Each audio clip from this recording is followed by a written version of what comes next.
At this time, I'm going to call the meeting to order and ask for a roll call of members in attendance. Baker, Here. Carlson, Here. Parker, Here. Russo, Here. Swigert. Here.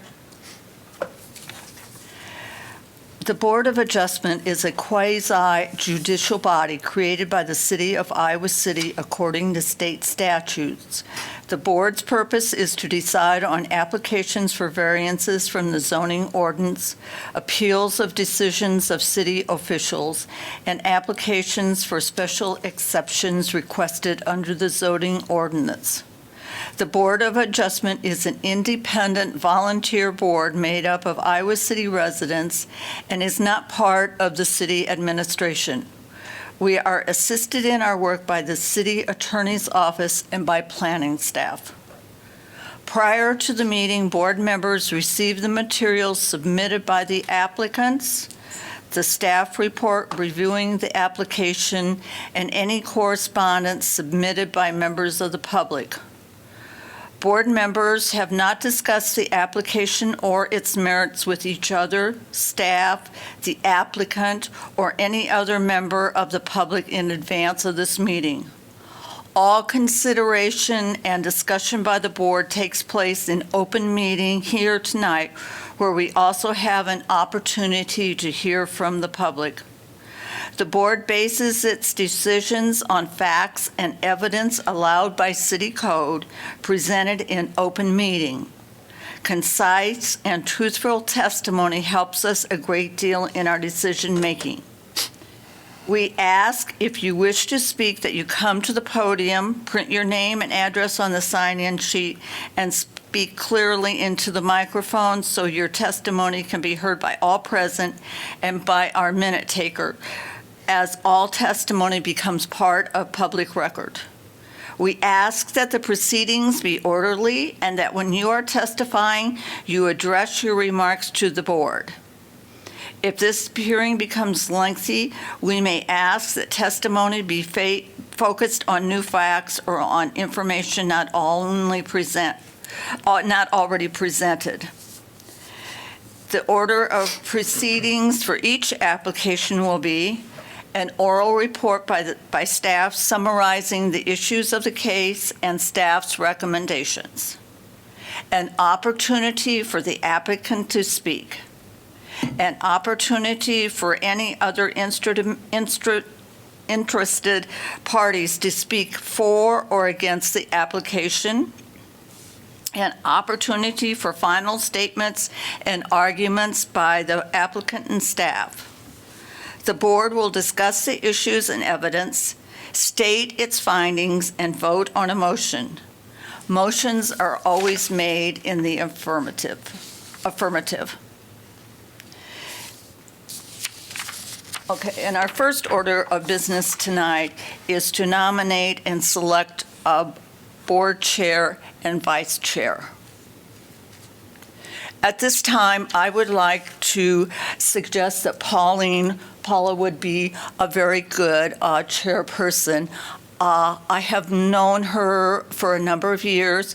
She served on the Planning and Zoning Commission, and I appeared before her on numerous occasions, supporting various things. She was always very willing to listen to both sides to make a just and honest decision. I think she is very well versed in the judicial and the things that we need to go through to do this. And her term will be ending in December, and so I would like the opportunity for her and for our board to have her as our chairman.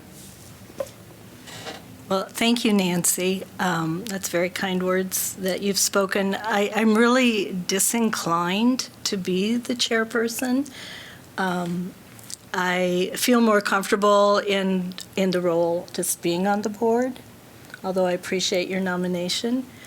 I would like to nominate Larry Baker. It's his first meeting with us this time, but he has served in the past on City Council and on this board both. I think he's maybe more familiar with and has longer experience.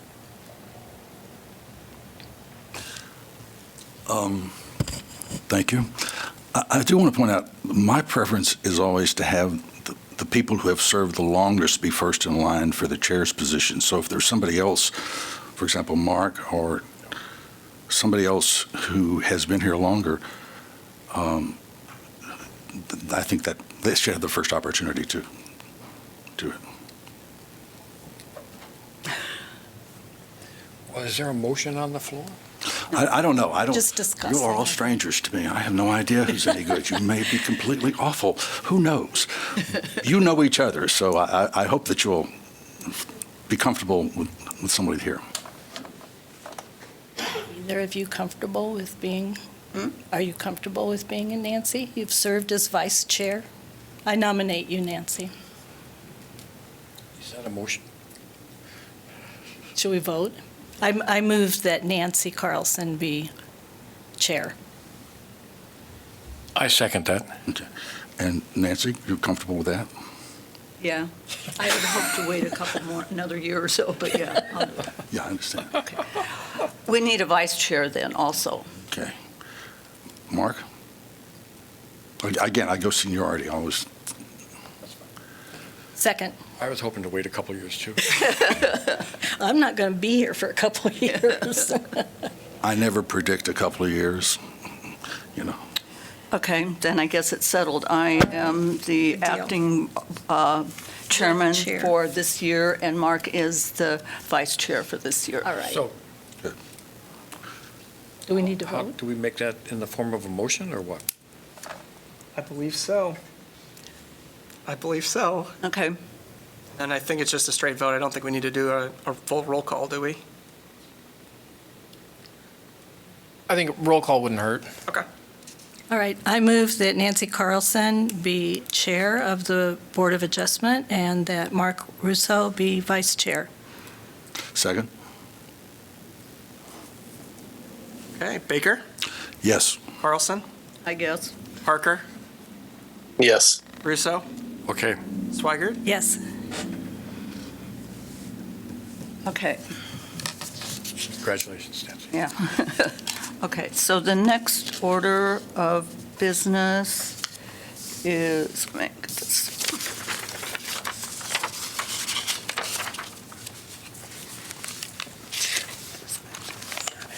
There it is, okay, thank you. Okay. The first order of business on the agenda is an appeal item.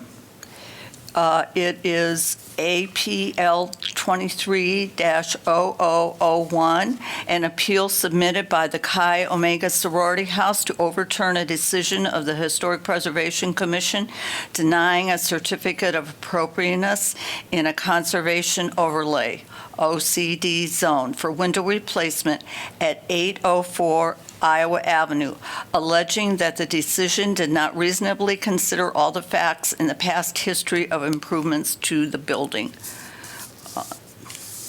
So we will hear from the staff first. Need to open the public hearing first. And then- Oh, I'm sorry. I open the public hearing, Okay, thank you. and the staff will give their presentation. Yep, and so tonight, because this is an appeal, we do have Nathan Peters with Johnson County assisting us as the legal counsel for the board to avoid conflicts of interest using the city attorney's office in this matter, since it's a decision by the city. In this role, I'm only acting as the secretary of the board, so I'm just going to orient you to the case a little bit in terms of an aerial and the zoning, and then the staff presentation will actually be provided by Jessica Bristow, who is our historic preservation planner that staffs the Historic Preservation Commission, which made the decision. So a little bit convoluted, but that's where we are. So, like you noted, it's an appeal for the Chi Omega Sorority House, which is located at 804 Iowa Avenue. You can see an aerial before you, just so that we can make sure that we see this. I'm going to share my screen.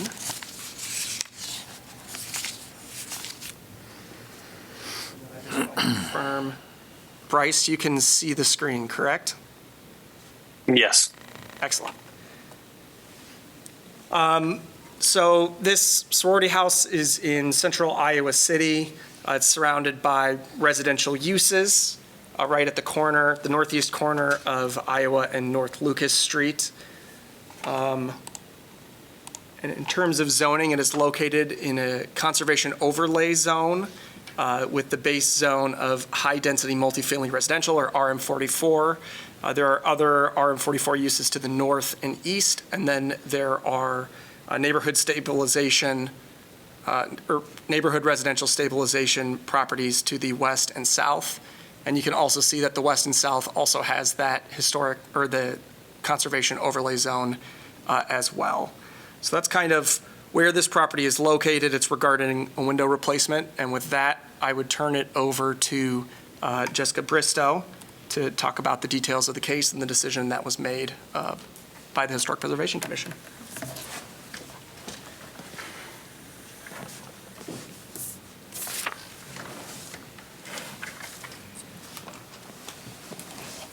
Here's your water. Thank you.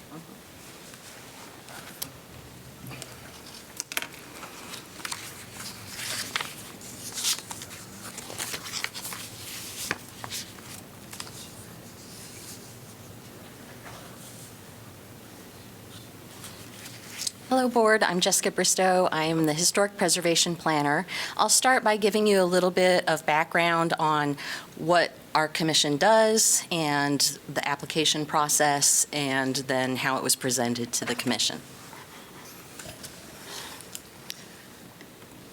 Okay, just so that you're aware, there was the National Historic Preservation Act of 1966 that started a national program for historic preservation. That was followed by a state program, and eventually the Certified Local Government Program, of which Iowa City is one. In 1982, the Historic Preservation Commission was created by local ordinance. At that point, the commission had the power to designate historic districts that were covered by design review. By September 1995, the city had created a conservation district overlay zone. And for both of these programs and for historic preservation generally, we take guidance from the national program that is under the National Park Service and through the State Historic Preservation Office. In Iowa City, we have 8 local historic districts. Each of these historic districts is also listed in the National Register of Historic Places. That's the national component. As you can see here, there's Brown Street, Northside, Longfellow, stuff like that. There are also 5 local conservation districts. A conservation district is a local-only designation. There's no national component, and it is basically a neighborhood that is worthy of preservation but does not have the historic integrity needed to make that neighborhood eligible for the National Register and therefore to be a local historic district. We also have 65 individual local landmarks. 45 of those are listed in the National Register. This is an example of a historic district. It's geographically cohesive. The boundaries tend to divide at alleys or streets. It conveys a distinct sense of place and time. There's a high degree of historic integrity, and we often list them in the National Register first and then apply the local designation. In this district, the Jefferson Street Historic District, you can see that gray properties are either key or contributing. There are non-contributing properties that are white and non-historic properties that have an X. In this district, there is 1 non-historic property and 2 non-contributing properties. This is how that integrity is apparent in a historic district. Almost all the properties are contributing. Opposed to that, a conservation district has, it's similar, but it has a lower degree of historic integrity. There's a lot more properties that you can see here that are non-historic with X's. There are more non-contributing properties with white. The boundary is not quite as regular as a historic district. it is still looking at this as an overhaul neighborhood that is worthy of preservation. And this happens to be the College Hill Conservation District, in which this subject property is located right here. So you can see it is a contributing resource within this overhaul district. Part of the reason for the irregular boundaries as well with this district is it does surround some historic districts.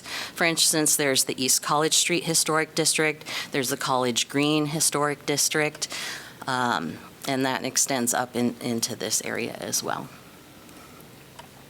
The goal of historic preservation and design review is to retain the historic character of the neighborhoods.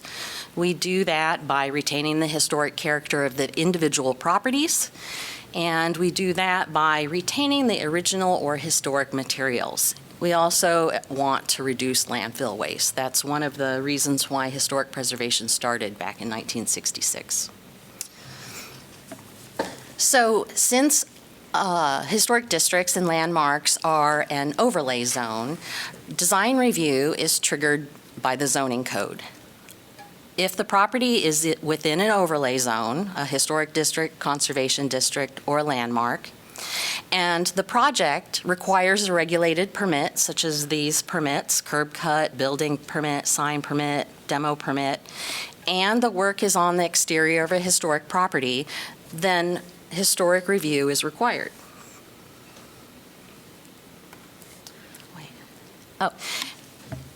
In addition, there are some projects that only require a building permit and therefore historic review because they are in an overlay zone. And that includes the application of siding, window replacement, roof replacement, street-facing front door replacement, and demolition of any part of a building. The asterisks are because we only started reviewing roofs and front doors in 2015 in historic districts only. Okay, so again, we have the College Hill Conservation District. It was designated in 2003. Here's the subject property. This is the only historic image we really have of the property, at least here at the city. This is the 1966 elevation drawing, front facade drawing from J. Bradley Rust, who designed an addition to the sorority. It shows that we had at that time 8/1.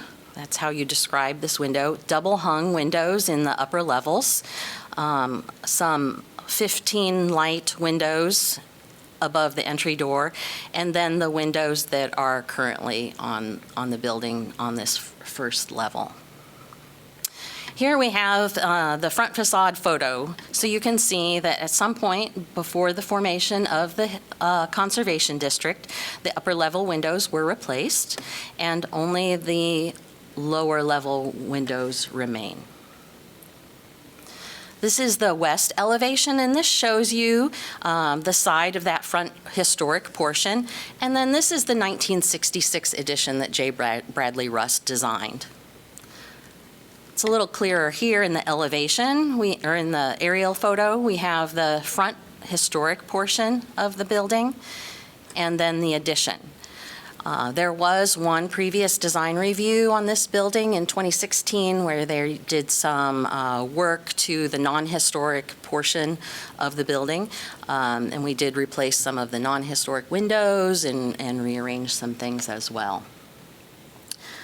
This building is it has Tudor Revival stylistic influences, including the fact that it has these high gable peaks, this kind of stucco with board, which is called half timbering, the multi-light windows that it had in the upper level and that it still has in the lower level, the brick on the facade at the first level as well. All of these are elements of the style of the sorority house. So in September of 2022, I met with, I think his name is Jeff Portman from Streamline Architects at the house at his request. He wanted to discuss a upcoming project. And at that point in time, we walked around that south main facade of the house and around to the west side. We discuss the windows in general and how they are reviewed by our commission.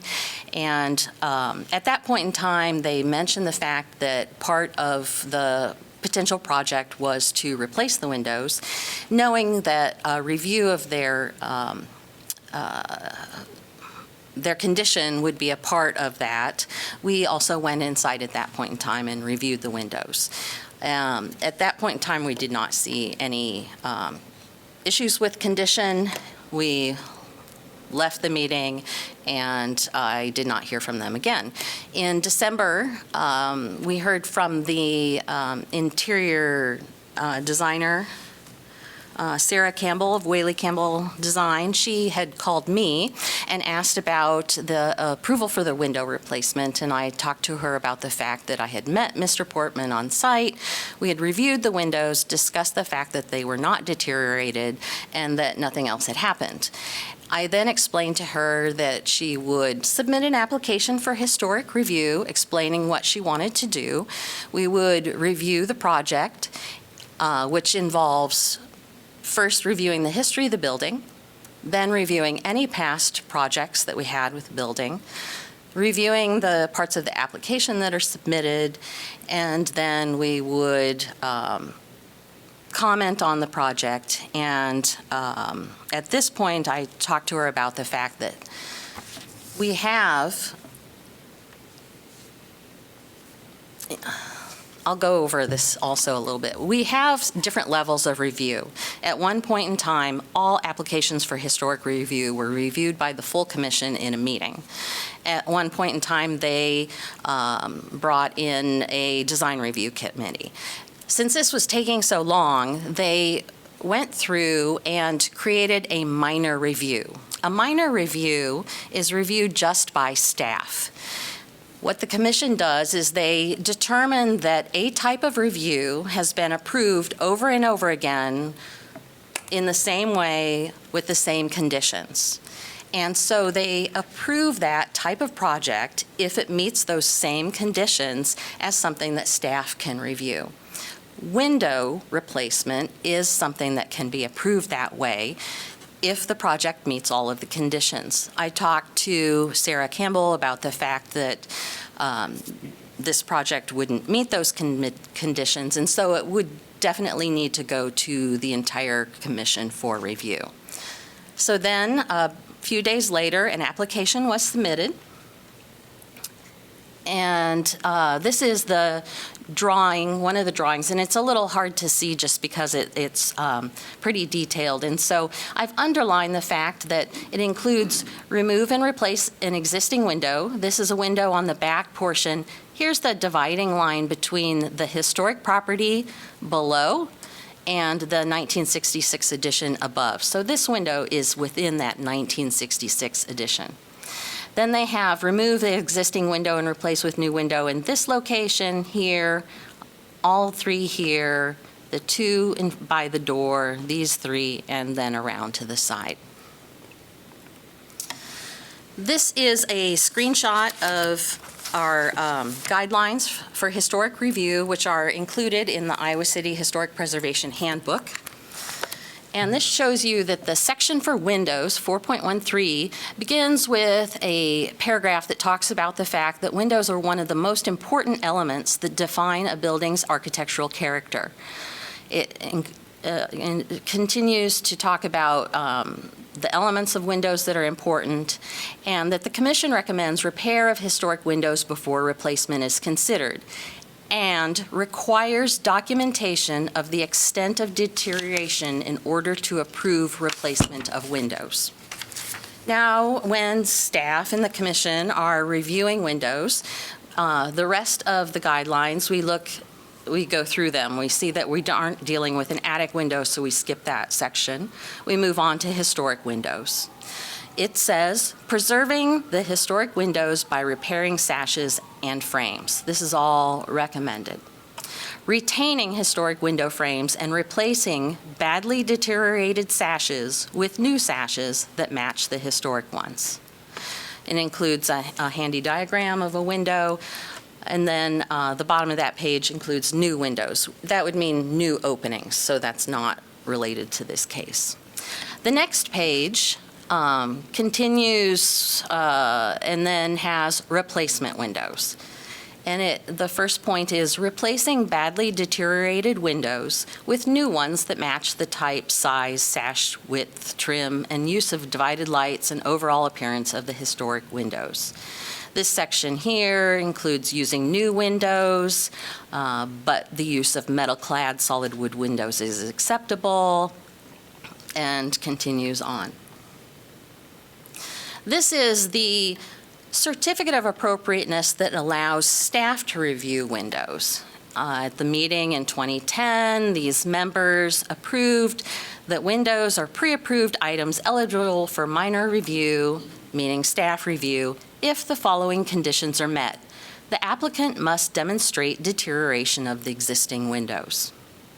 The new windows would be solid wood or metal-clad solid wood. It also continues to put in information included in the guidelines about how they need to match, and includes something about egress windows that don't relate. And then at that time had brands or lines of windows that could work. Some of these still work, some of them don't, I think. I'm not sure. But anyway, this includes the applicant must demonstrate deterioration of the existing windows. Following this part of the review, we knew we wouldn't be able to do this as a staff review, so it was put on the agenda. Myself and another staff member, a housing inspector, who commonly go out to review the condition of windows, visited the property to photograph what we found. This is just an example of the exterior. This happens to be the group of windows to the west side of the front door. We see here their existing trim, which looks to be in good condition. They have storm windows. All historic windows have storm windows. A couple hundred years ago they didn't, but beginning pretty early on in Iowa City, it is a common thing that all historic windows would have a screen and storm window that were switched out. Now it's common to have combination storm windows, and that's what this house has here, are modern combination storm windows and then just fixed storm windows. Through the storm window, we can see that there's what we call an 8-light sash over a 1-light sash because of how it's divided into little panes. On the inside, this is a general photo of the condition of the windows. Generally good condition. This is a general photo of the condition of the transoms. Both of these photos happen to be the windows on the east side of the front door.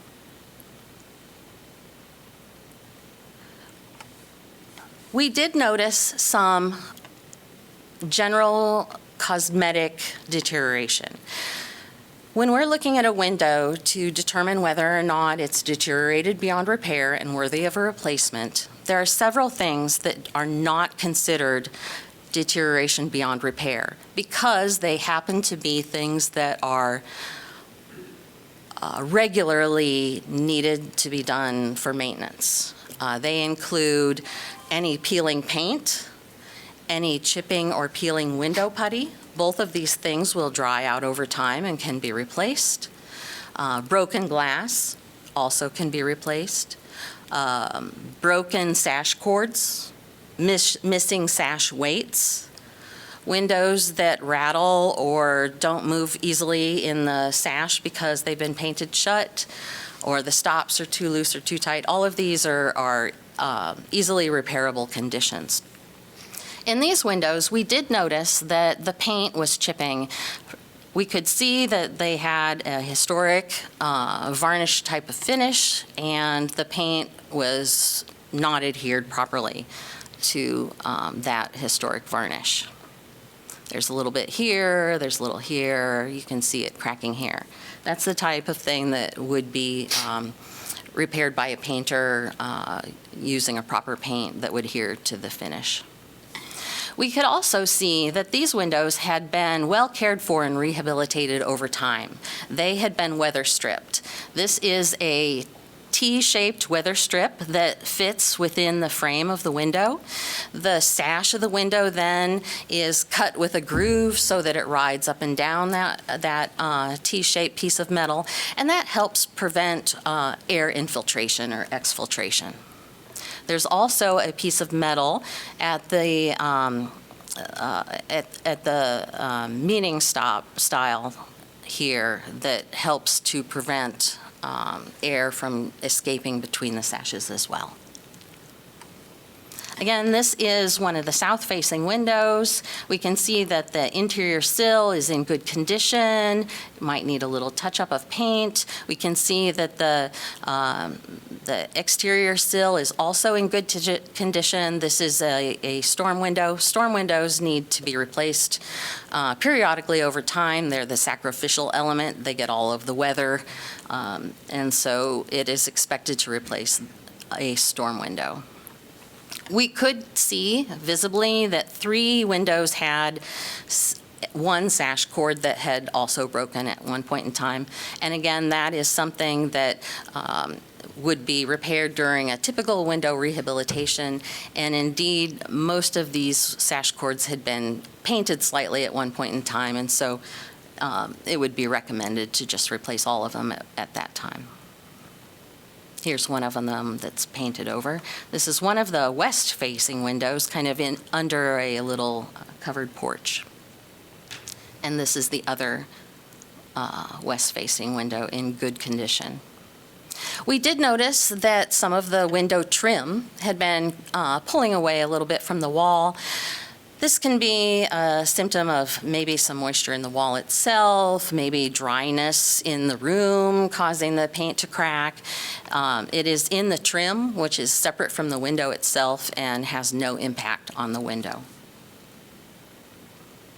Here's a case where there's, I believe, some wallpaper and a window, and it has also cracked here. In this location, it's likely due to dryness. The commission met. The case was presented to them. The owner and architect also spoke. And the commission denied the certificate of appropriateness because there were a couple elements that could be approved. The commission also did an alternative certificate of appropriateness so that the project could move forward. Both of those are included in your packet. The denial denies the entire application. The certificate of appropriateness, the alternate one, approved the replacement of that one non-historic window that was around on the back of the 1966 edition, and then also approved the repair of all of the historic windows so that they did know that they could move forward with that repair as well. And that's all I have unless you have any questions.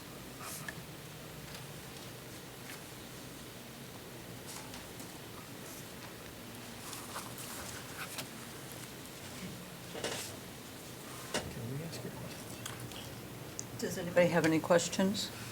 Yeah, Jessica, if you don't mind. I was waiting to see if I had. I just want to get some clarification on 2 issues. One, the issue of precedent. The upper level windows were replaced. Do you have any idea when? I don't. The owner might know, but it was done before the creation of the conservation district. So there's no formal historic review or appropriate process, but what about just city building codes? That would have been all they would have to do is. Correct. Window replacement is only required to have either a building permit or historic review when it is in a designated district. Okay. And so prior to the formation of the district, that review and building permit would not have been required. Okay. So the issue of precedent in my opinion, doesn't really apply in this case because the whole process would be different, past and present. Is that fair?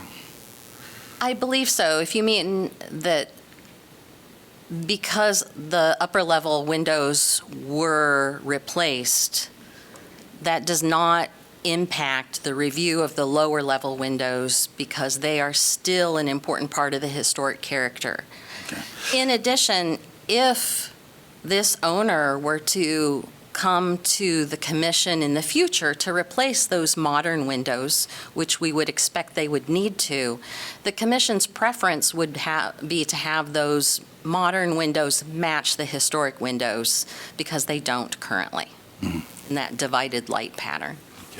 And also in your original review of the property, you and the architect for the applicant both agreed that the deterioration was not sufficient to justify replacement. I can't speak for him, but I came away feeling that neither of us saw deterioration so that an application would not be submitted because a replacement was not warranted. Okay, because when I read the staff reports, I get the impression that the staff report was saying that you and the architect agreed.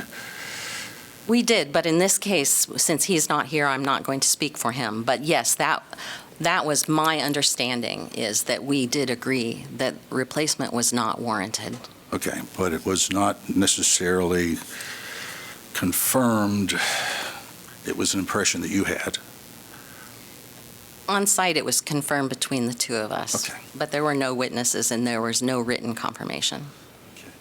And I assume the applicant is going to speak. I would assume so. Okay, I've got other questions for him. All right, Okay. thank you. I have a question. What, can you define deterioration? Generally, for a window to be deteriorated in order to be replaced, we are looking for wood that has been rotten or broken to the point where the wood itself would need to be replaced. Those of us who know how to repair a window know that that can still be repaired, but that's where we provide for leniency in the fact that having someone who has the skills in order to replace the wood elements on the window, it does require a little bit more skill. The other things require less skill. And so we do allow replacement in most cases, because everything is reviewed on a case-by-case basis if the wood is rotten. If we were talking about a landmark property on an important window that maybe did not have a typical configuration, maybe it was an odd shape or had a very intricate design, we might want to have that window repaired instead of replaced as well, especially if it wasn't possible to match it.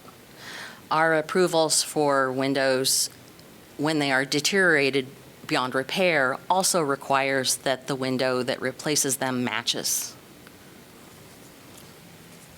So would you say that the difference would be in deterioration, that you would consider it a deteriorated window if it would require special knowledge in order to repair it?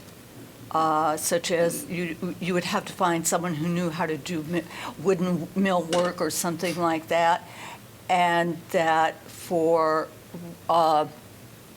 repairing, the average person who ran a company would be able to do the work without any problem. It is true that most of the repair work could be done by a typical handyman.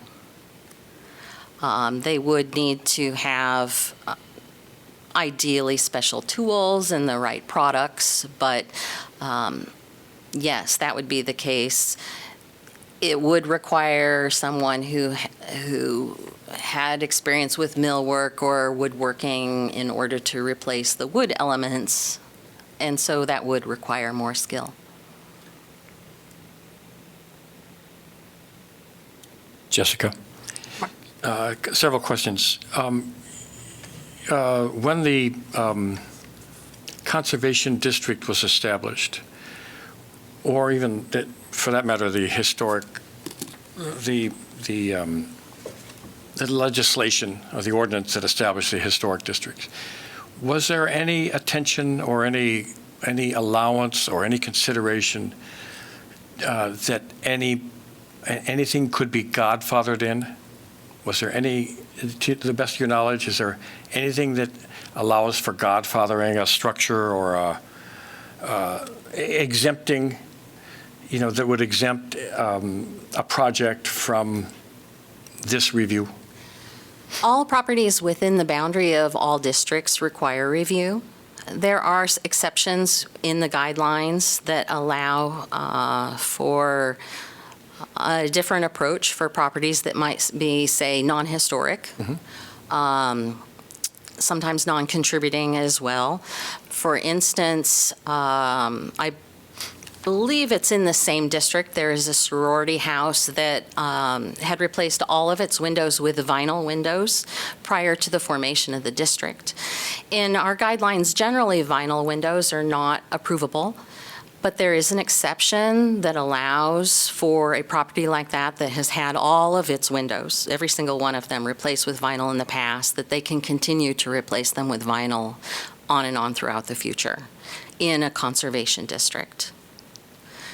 So there are certain guidelines, but otherwise, the fact, say, that these upper-level windows had been replaced before the formation of the conservation district, they are, I guess, godfathered or grandfathered in the fact that they don't need to be replaced.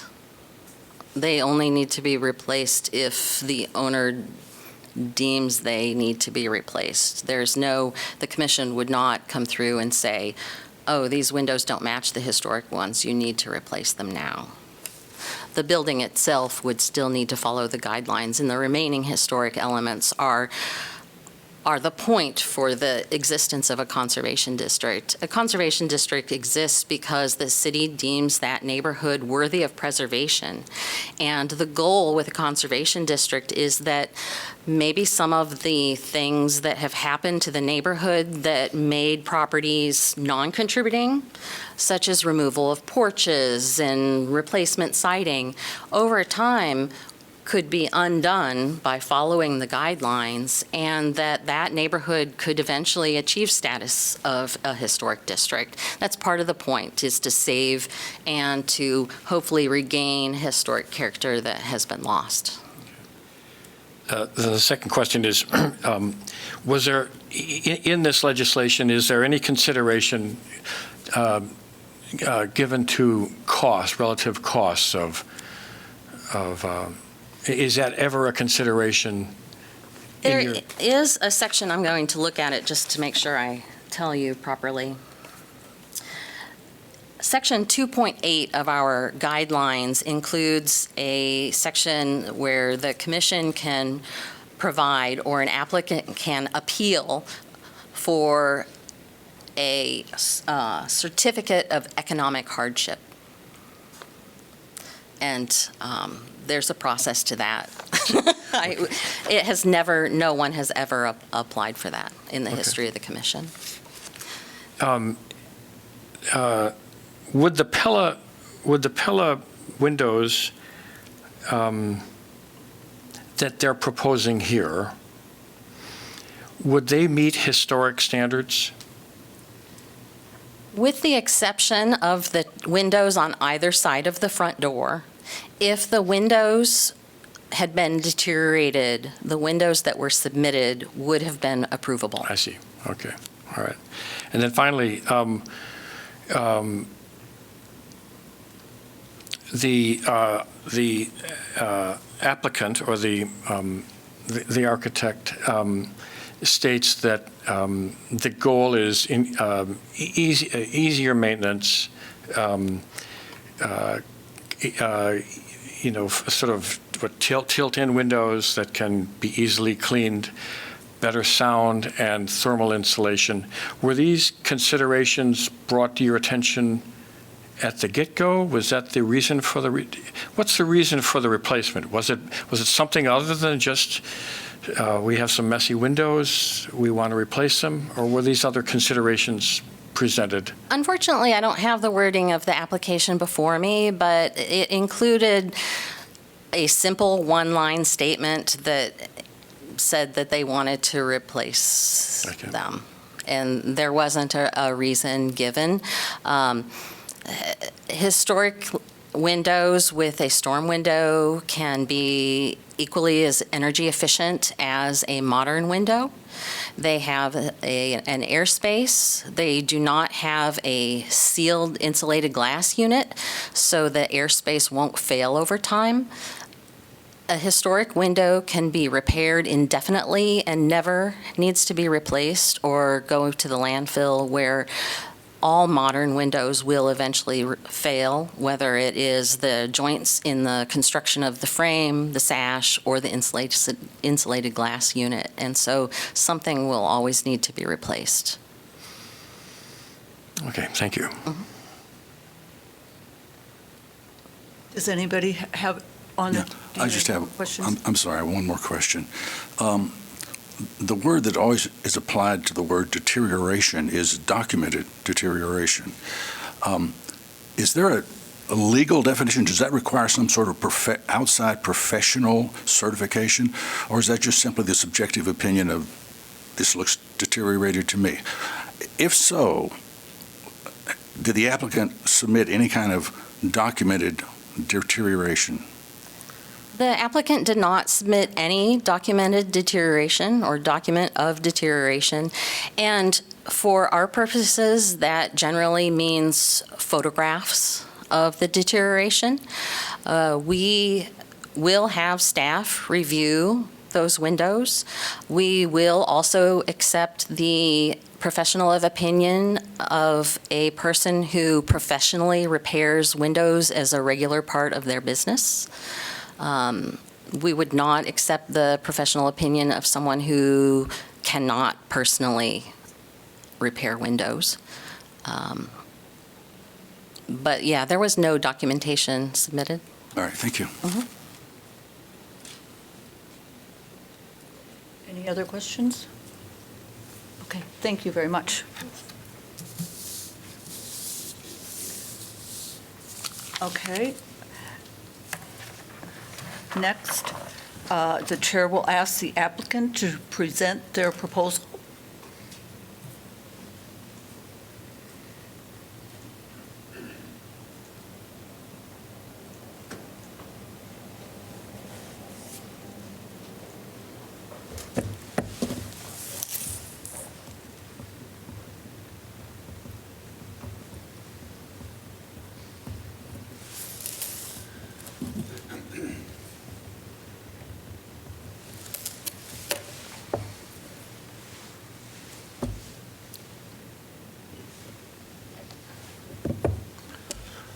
Thank you for letting me speak tonight. My name is James Phelps. I'm the architect that's been working with Chi Omega.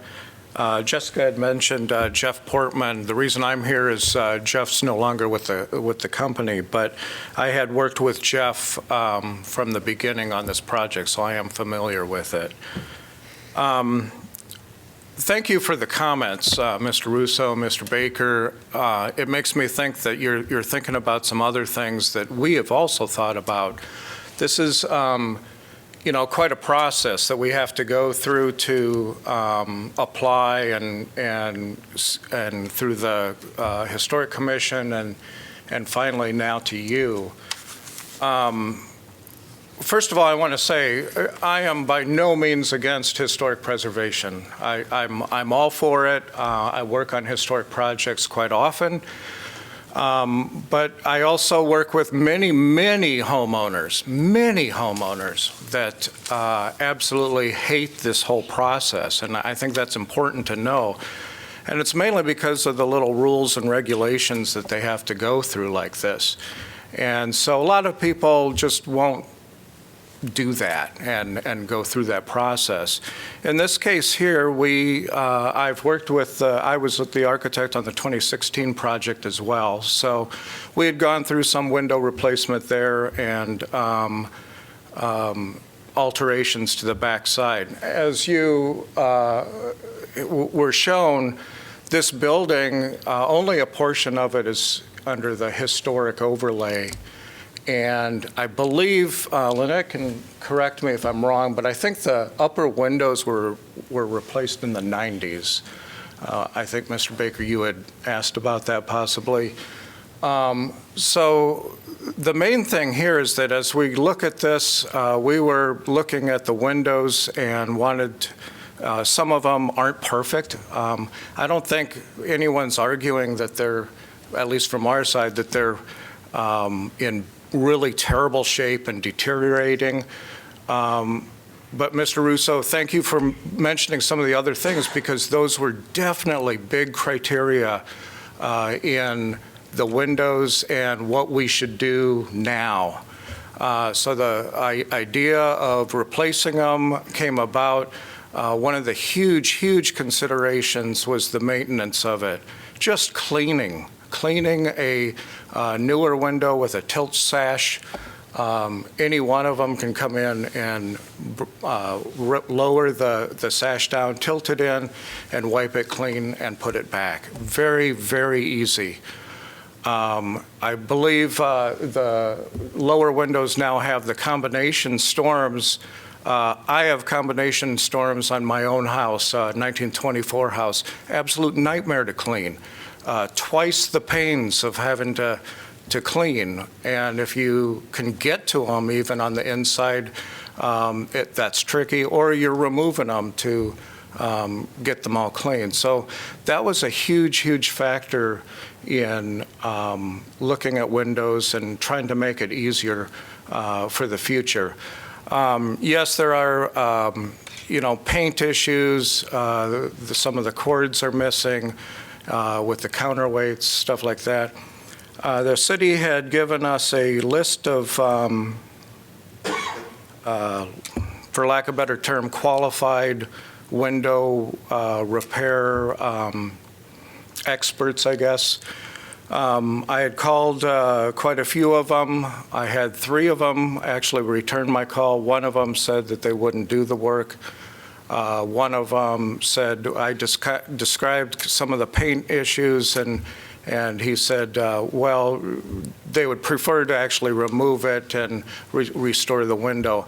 I didn't know if that's totally necessary, but I just, listened to the experts on that. And both of them had said that they would probably remove the window, examine it, refinish it, do whatever it needs to do, and then bring it back and put it in. Out of those 2 that we got, we had very rough estimates of somewhere around $1,000 a window to over $4,000 a window. So costs isn't really the biggest issue here, but it can be a factor. And one of the things that we looked at is that we wanted to maintain the historic integrity of this building. So we did not consider anything cheap like vinyl or anything like that. So we looked at, the top of the line Pella windows that do have the divided lights, the mutton bars in there, and we wanted to maintain that look all on there. So this window would allow the building to look almost identical, have those divided lights. The main difference is that it's a clad window. It's still a wood window, but it's an aluminum cladding that protects the wood. And then by doing that, it eliminates the storm window or combination storm. Looking at this picture here, thanks for putting that up. The highlighted areas are the areas that I think they mentioned before that we're proposing to replace the windows. We think it's a reasonable request here, considering that over 20 windows in this area have already been replaced. And we're not even replacing it with the same ones that were replaced back in the 90s. Like I said, we're going with the top-of-the-line Pella architect style, and very appropriate for this building.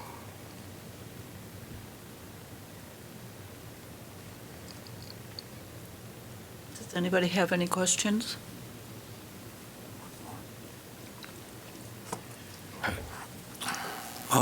Thank you.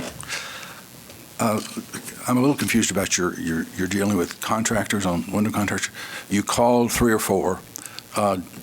Did they all come out and actually look at the windows? No, they did not. So they were basing their estimates on your description? Yeah, that's why I asked for a range on it. I did send them pictures and the plans of it. Okay.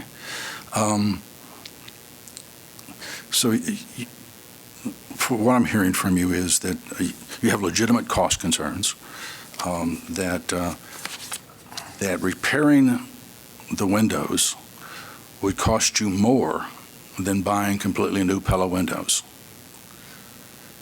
I think that that would be needed to be determined. One rough estimate was around $1,000 per window.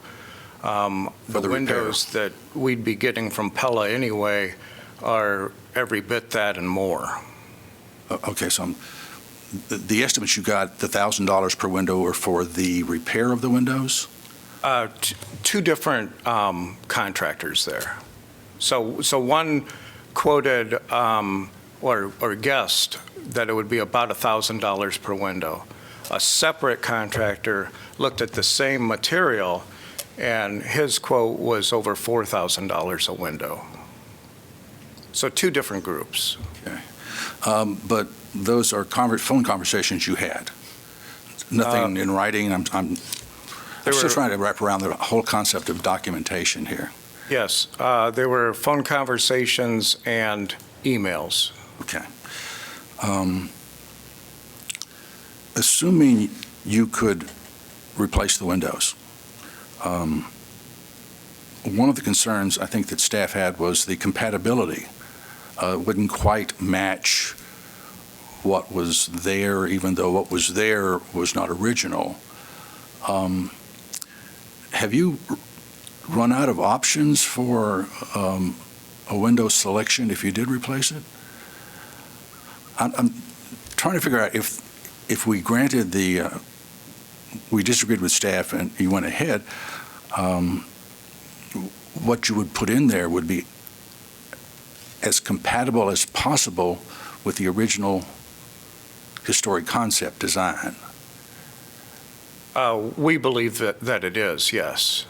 I'm not sure if I understand your question about compatibility. I think they may have said something about that compared to the upper windows, that the upper windows were replaced without the same divided light configuration. Those are not 8/1s, and they probably should have been. What we're proposing in the window replacement that we're talking about now would be an 8/1, and it would match what the house has now. Okay, thank you. Mr. Phelps, two things. So what is it that you're actually seeking? You want us to essentially overturn the decision of the Board of Historic Preservation. What precedent will that take? What precedent will that set in your mind for other, like projects in conservation districts? Are you afraid of a precedent here at all? I guess the precedence for us is that it's already been done on this house. I understand that was done before an overlay was ever inserted here.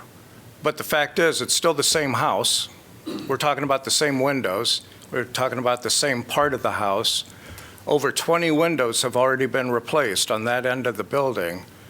And now we just want to finish our process. But since there is this historic process here we want to honor that with historic-looking windows and keeping with the divided lights and a very high-quality wood window.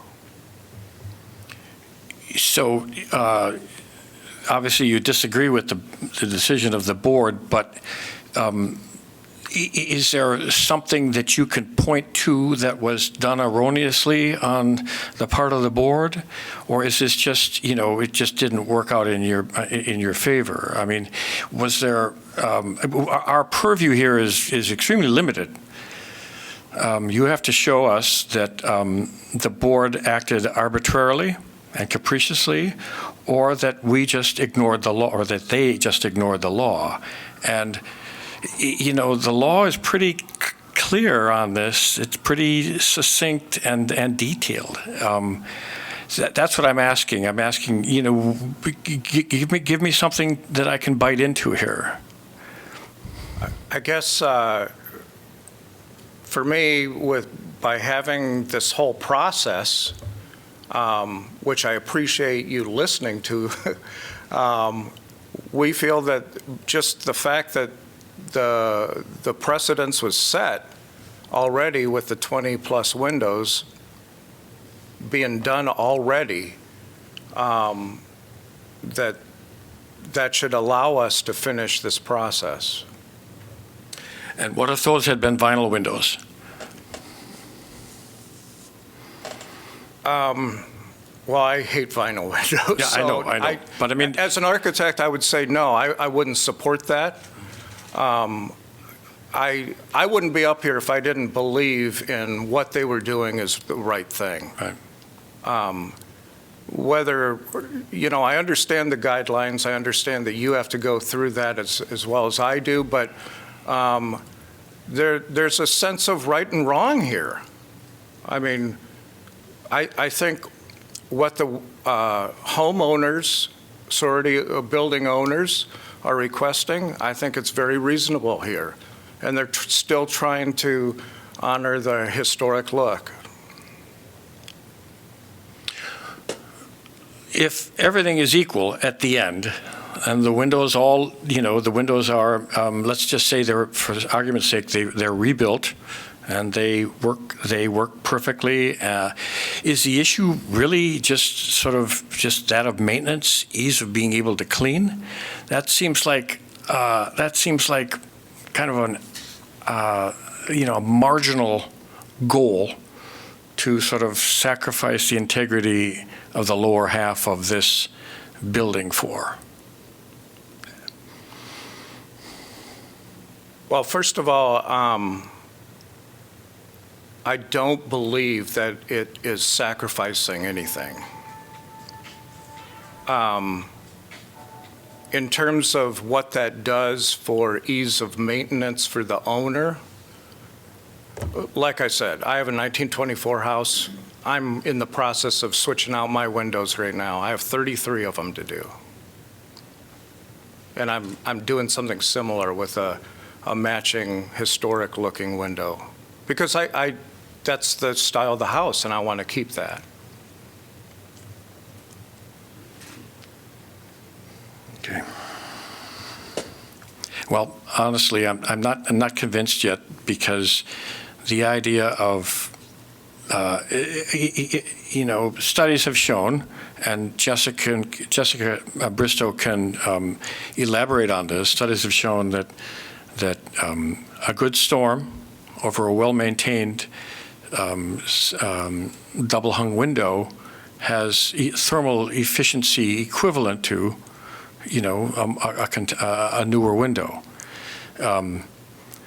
I agree with the issue of ease of maintenance. There's no doubt about that. But where do we take that then? Where do we stop? Where do we, wouldn't just a sheet of glass be easier to maintain than anything else? I'm just afraid you're going to get into a slippery slope with this argument. I'm sorry, I don't understand the single glass. What do you mean? Well, I'm just saying that, if the idea is to simplify this and kind of modernize the mechanism, we have all these moving parts, but, what's to prevent that argument from being used again to support the installation of, just single sheets of glass that are, easy to clean and don't need to ventilate, and, I mean, I don't know where, I don't know, I mean, that may be a little extreme, but I just don't know where this stops. Because we're setting a precedent here, Yeah, and I it's guess- not only you. I'm sorry, I'm not sure if I still understand your example, but I would say. Sorry. Whatever anyone is requesting in a historic area like this, the solution must honor the historic look. And we are doing that. So I'm not, again, I'm sorry, I'm not understanding your Okay. example, I get it. but if what you're saying is someone could come and suggest that, well, that wouldn't be a historic look, It's in my probably not a opinion. good comparison. But I was told once, I've been involved in construction for many years, especially on historic structures. And, you know, the idea behind historic preservation was not to create a Las Vegas or a Disneyland in which we have structures that look like old structures. The idea of historic preservation was to keep old structures, and it's an expensive difference. That's true, but and it comes with great cost. But there's a substantial difference. And my point is that we can put windows that look like the old windows in here, but that's not historic preservation. And that's why I'm asking you, give me an argument that I can sink my teeth into, because so far I'm not convinced.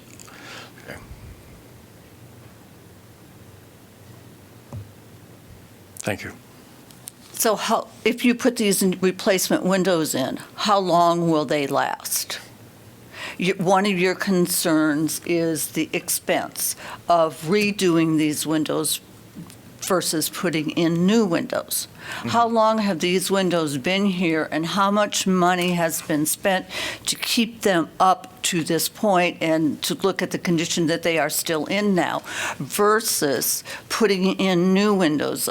And how long will they last? And then you will have to replace them again. I mean, the one window on the west side that is not part of the historic structure, you are going to replace.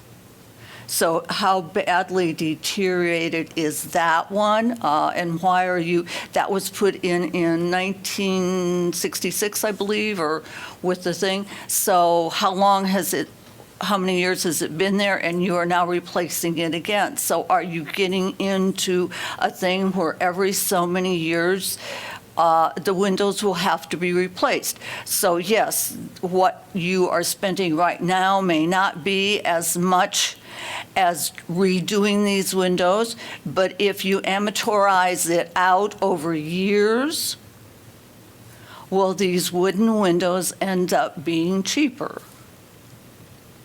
I don't have the answer to that. I trust the newer windows that we've put in. We've put them in many, many projects. I guess you could, we don't have the Pella guy here, so I can't really talk to that.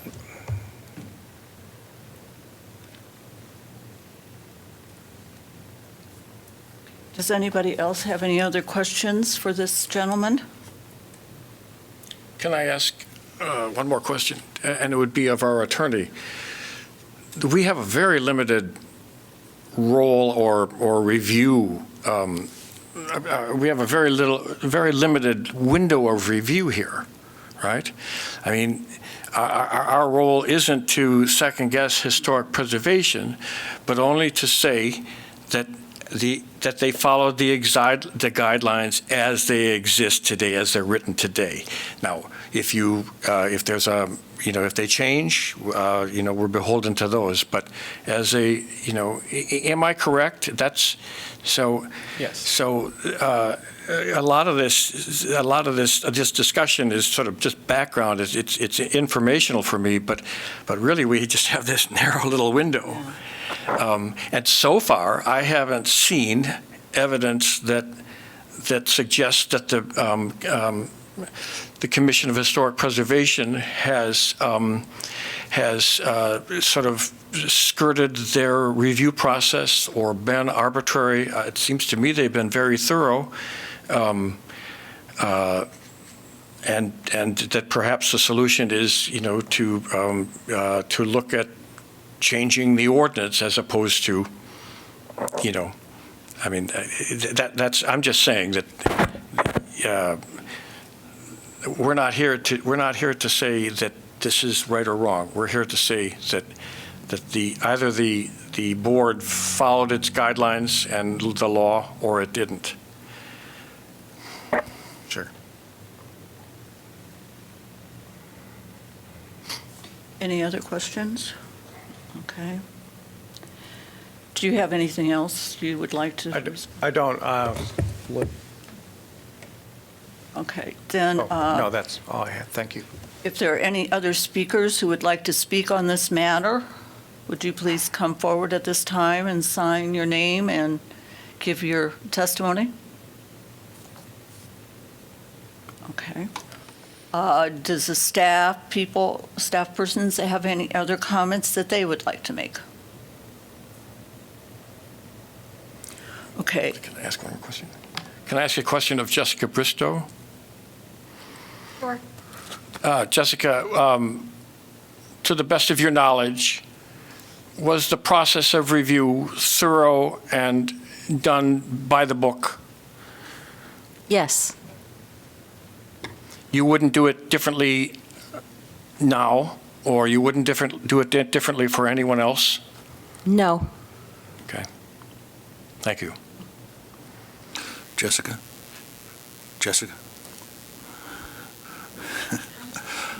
I'm sorry. To me, this whole issue comes back down to this definition of deterioration. Mm-hmm. Seeing no evidence to dispute the original opinion that it has not deteriorated enough to require the replacement. If it did, if, for example, 3 members of the board said, well, we think the deterioration does justify the replacement, isn't it still possible that the window replacement, the new window replacement, would actually fit in with the design, historic design, old windows, everything else? That it's not a question of finding the right replacement, it's finding a justification for the replacement. Generally, yes. There were 2 windows that were submitted as part of the application, those that go on either side of the front door, that did not match the existing configuration. And the existing configuration does match the historic drawing. The proposal was replacing those just one light, or just like a one solid area of glass, with windows that were divided into 15 little areas of glass. And so those 2 windows, in addition, would not meet the guidelines as far as matching the existing and what we assume are historic configuration of the windows. So those 2 windows could not have been replaced with the ones that were proposed if they were deteriorated. So if it was deteriorated, the options that you saw so far would not have matched your guidelines. But if the windows had to be replaced, aren't you obligated to approve something close to compatible? The windows that they submitted for the double-hung windows with the transom above that are on the front, the groups of 3 on each side, and then the double-hung windows, the 2 individual windows on the sides of the building, those did match, so they could have been approved. If the windows on either side of the door were deteriorated, as part of the approval process, we would have then spoken to the applicant, told them, we agree they are deteriorated. However, these two windows don't follow the guidelines. And so then we would suggest that they find a window that does follow the guidelines. So our applications are not just you submit the application and then we approve or deny whatever you have. We work with the applicant to come up with something that is approvable. All right, thank you. Does anybody else in the audience care to speak? Okay, then would someone on the board like to make a motion that the hearing is closed? So moved. Close the hearing, can't you? Yeah, you would just close the hearing if. Okay, can I just close the hearing? Yeah, you might Okay. want to check the temperature to make sure that no one wants more information or anything like that. but- Okay. I have one more question, and it's for Jessica again. Jessica, you referred to another sorority house that had replaced all their windows with vinyl windows. And you stated that if they were going to replace their windows again, or replace certain windows, they would be allowed to use vinyl windows again.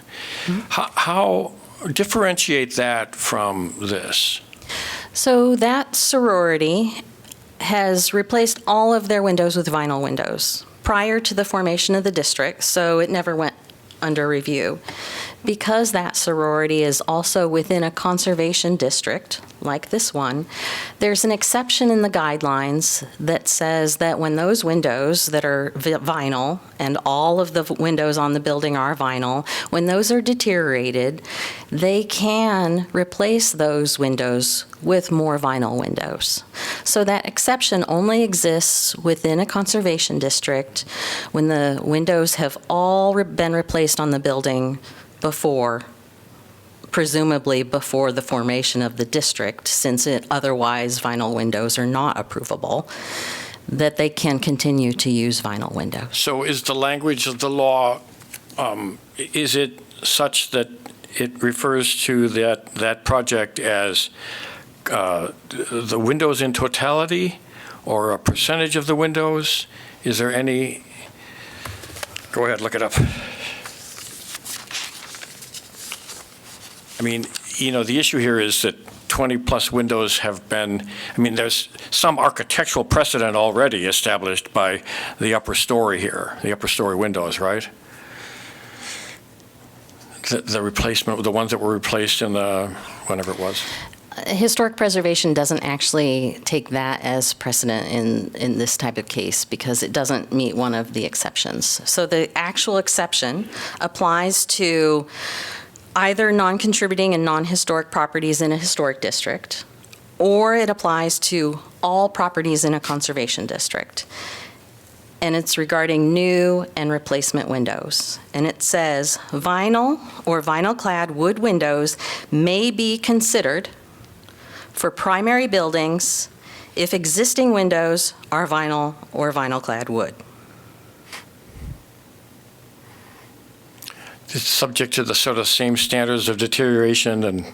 Yeah, and considered also means that it can be considered for approval by the commission. There's not a guarantee of approval. If that property would be deemed so important, maybe it's a key property, it still might not be approved by the commission. All properties are reviewed individually, and whether an exception is applied depends on the historic character that the building has, the importance of the building as its classification in the district, as well as the ability to get something that would match and stuff like that.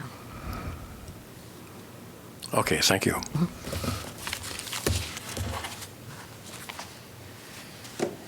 Okay, so it is closed, and we can now discuss between ourselves what we want to We have to make do? a motion to discuss. Okay, I'm sorry. So would someone like to make a motion to discuss? I'll make that motion. Second? Second? Is this motion in the form of approving the staff's decision? Okay, now, how do we go about that? That's what I need to know. Do we do that as we where is it? Approve what he is asking for? Yes. Yeah, so you'd be granting the appeal. Yeah, so we would be granting the appeal Wait a minute. and going against the Historic Commission. All we're doing right now is Making going to discuss it among ourselves. Right. But we have to have a motion before us. Motion in the affirmative, and then when you A vote, motion in you the would either vote affirmative. for or against it, yeah. Because we always have a motion in the affirmative. This does not mean that this is what, So if I move to, that we uphold the decision of the Staff and Historic Preservation Commission to deny this change, that would be a motion? No. How about I take a stab at it here? Okay. I move to approve APL 23-0001, an appeal submitted by the Chi Omega Sorority House to overturn a decision of the Historic Preservation Commission denying a certificate of appropriateness in a conservation overlay OCD zone for window replacement at 804 Iowa Avenue, alleging that the decision did not reasonably consider all the facts in the past history of improvements to the building. Second. we need a second? Yeah. Okay, Larry seconded, okay. So we're open for discussion on this specific thing in front of us now. This is not saying we're going to vote yay or nay right now. We're just going to discuss it. Well, personally, I think the process has been followed. The process was clear to the applicant. They had opportunity to repudiate the decision, the deterioration. They didn't provide any documentation contrary to that. The overlay was done in 2003, and the precedent that they keep referring to was prior to that, so I don't personally think that has any bearing on the current decision.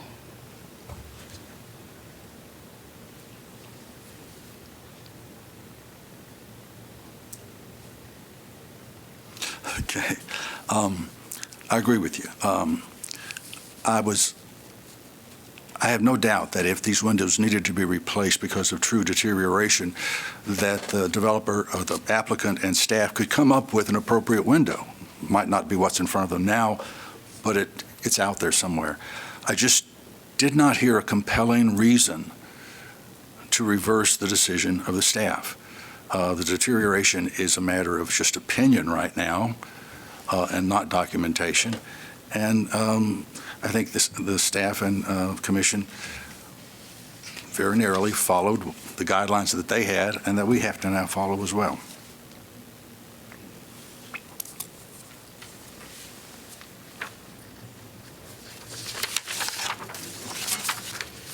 Mark? So I'd have to agree with Mr. Baker. I was looking for something to sink my teeth into, some aberrancy or some anomaly in the review process. I think that it was done very thoroughly. It understandably wasn't the decision that you wanted, but that doesn't mean that the decision or the review process was flawed. What I have in front of me says that the decision did not reasonably consider all the facts in the past history of improvements to the building. Again, that may or may not be the case, but I don't know if that's the argument, if that's the responsibility of the Board of Historic Preservation. They go back to whenever the Historic District and Conservation District was established. Prior to that, That's a good question. Maybe there should be something in the local ordinance that examines a situation like this, where much of the building was remodeled prior to the establishment of that ordinance. But at this stage, I have to say that the little window of our review tells me that there's not enough to overcome that decision. I think right now we need to look at the law as it is now, not as we would like it to be or as it was in 1996 or as it might be in 2030. It's what we have before us right now, and that's what we need to look at, and we need to make sure that we uphold that law. If we do not do that, we are not acting in a reasonable manner. And so it has nothing to do with our own feelings. It has to do with the responsibility that we take on when we come to sit and as part of this board. So, does anybody else want to say anything? Okay, so we will ask for findings of fact. Do we need to do that, or we sort of talked about those? Is it needed for an appeal? There will separately have to be a written decision. Yeah. But you've discussed the applicable law, which is this is an appeal, this is not something else. You're reviewing the decision that's already been made, and as you said, your review is limited. You have to, first, step one is decide, was the decision that was made arbitrary or capricious?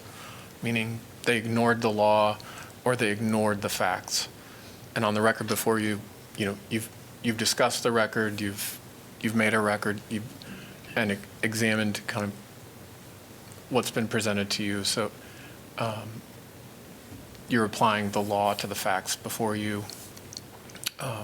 So I think you've stated on the record what. Okay, so we will ask for a vote. And just to be clear, if we agree with the staff, we have to vote no. No. Okay, roll call. Carlson? No. Parker? No. Russo? No. Swigert? No. Baker? No. Okay. The motion is declared denied. Any person, I don't know, can they appeal this? They would have to go before, to appeal this decision to a court of record may do so within 30 days after this decision is filed with the city clerk's office. Okay.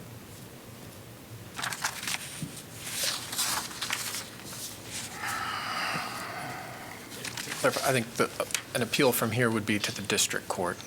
The district court, okay.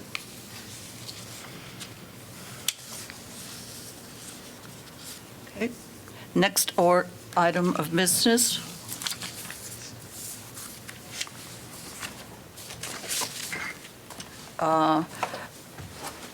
Special exemption EXC 23001, an application submitted by JAM Investments of Iowa City requesting a special exemption to allow a new drive-through facility associated with an eating establishment in a community commercial CC2 zone at 1926 Kirkwood. Okay, I will open the public hearing. And may we have a staff report? Yes. So this is for a drive-through at 1926 Keokuk. Sue will be back momentarily, Nathan, and then you are welcome to leave. I just wanted to start with an aerial of the project. And again, let me share my screen so Bryce can see it. Okay. So it is part of the Pepperwood Plaza commercial area. It's a former Pizza Hut with a drive-through. This did come before the board previously in 2021. You recently extended that approval, which was to use the existing drive-through and building. This proposal is to remove the building and build a new building and put a new drive-through that is conforming rather than using the existing one that doesn't currently comply with our standards. Access to the property is through the Pepperwood Plaza tract, so it has access to Keokuk to the west, Highway 6 to the north, and then also to Broadway Street to the east. And you can see that's surrounded by commercial uses.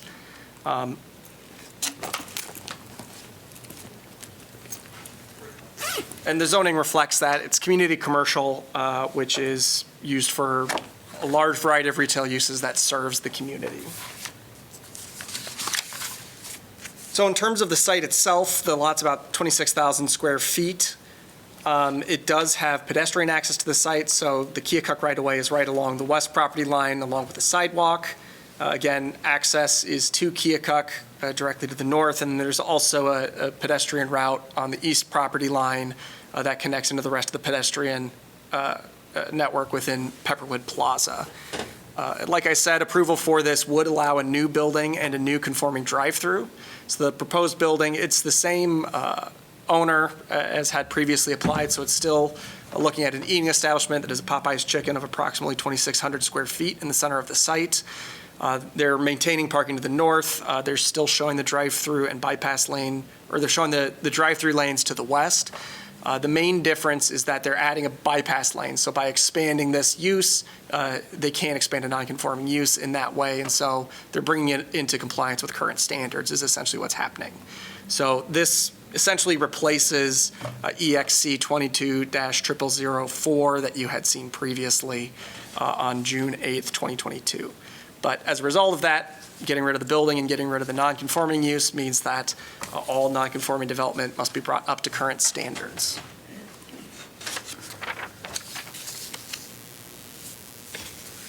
So here you can see the site plan. Again, there's parking to the north. It looks pretty similar to the old site plan, with the major changes being that the drive-through is now set back 10 feet from the property line. So that does allow the setback that's compliant with our current standards. It allows screening that is compliant with our current standards between the drive-through and that property line.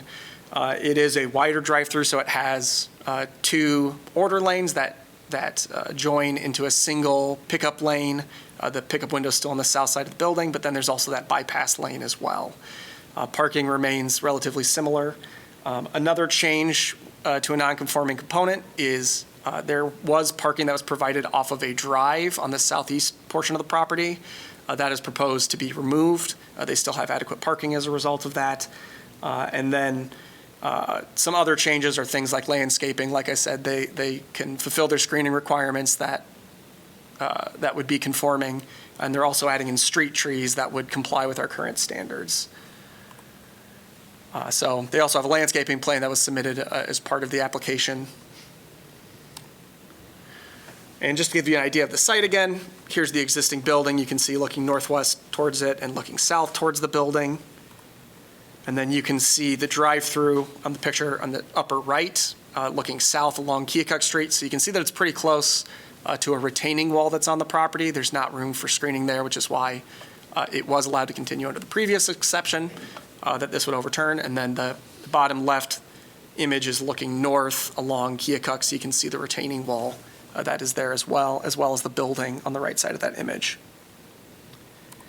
So the role of the Board of Adjustment tonight, you are charged with approving with conditions, or denying the application based on the facts presented. And to approve a special exception, all the applicable approval criteria must be met. So that includes specific standards pertaining to the waiver requested. In this case, it's due to the drive-through. There's also general standards that apply to all special exceptions, so there are 7 of those. And I will go through those. There are quite a few standards related to drive-through facilities in our code. And so the drive-through is what causes the special exception because it's in a CC2 zone. Because what? It's in a CC2 zone. So the first set of standards is related to access and circulation, making sure that it can safely support the proposed drive-through and in addition to existing uses in the area. With the first sub-standard being wherever possible and practical, the drive-through lanes shall be accessed from secondary streets, alleys, or shared cross-access drives. So in this case, access to the property is through the Pepperwood Plaza tract, through internal drives that connect to Keokuk Street, Highway 6, and Broadway Street. and the proposed drive-through itself is accessed through the parking on the property. So this standard, staff believes that this standard is met. It cannot be directly accessed from a street. Second is to provide for safe pedestrian movement. The number of and width of curb cuts serving the use may be limited. And in this case, there are no proposed curb cuts on public streets as part of the project. So staff believes the standard is met. In addition, an adequate number of stacking spaces must be provided to ensure traffic safety is not compromised. So the minimum is 6 stacking spaces that's recommended. In this case, they do have their 2 order lanes that converge into 1 pickup lane, and that pickup lane has 7 stacking spaces, so it does exceed that minimum recommendation. And in addition, the parking aisle has some additional space to accommodate spillover traffic, which would minimize traffic safety impacts. In addition, sufficient on-site signage and pavement markings must be provided to indicate direction of travel, pedestrian crossings, stop signs, et cetera. And the site plan does show directional arrows in the drive-through and the parking areas, and it does have a do not enter sign at the drive-through exit. And in addition, with regards to pedestrian safety, the pedestrian route on the subject property is demarcated with dyed concrete where it crosses the parking aisle, so that helps with that and directs traffic as well in that regard. So staff does believe that criteria is met. The next set of standards are related to the location of the drive-through facilities, with the first substandard being that the drive-through lanes and service window must be on a non-street facing facade, or the applicant can demonstrate that a street-facing location is preferable with some standards associated with that. And in this case, the proposed drive-through will replace an existing non-conforming drive-through on Keokuk Street facing facade of the building. So it is not on a non-street facing facade, it's on a street facing facade. But the proposed drive-through doesn't affect pedestrian access, and it is set back 10 feet from the Keokuk Street right-of-way. So that allows new screening on the property, it allows new street trees on the property, and all of those things help provide consistency with typical commercial streetscapes.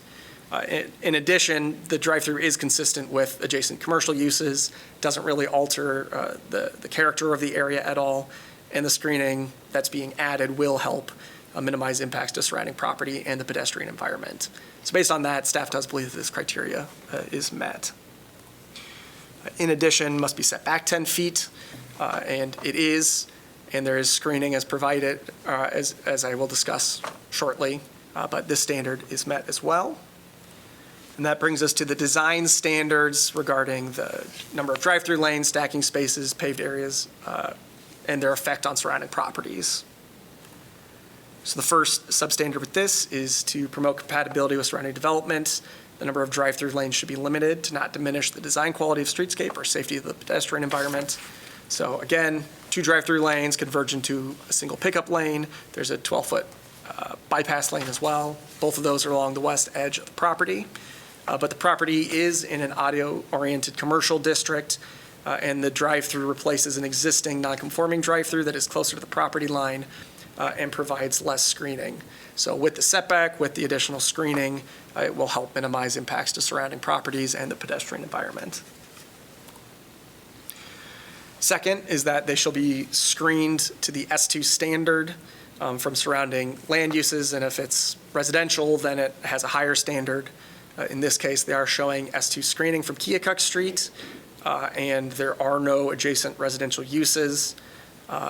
As far as to the north and east, the subject property is part of a single tract, so screening isn't required along those other property lines. But staff does believe that this standard is met.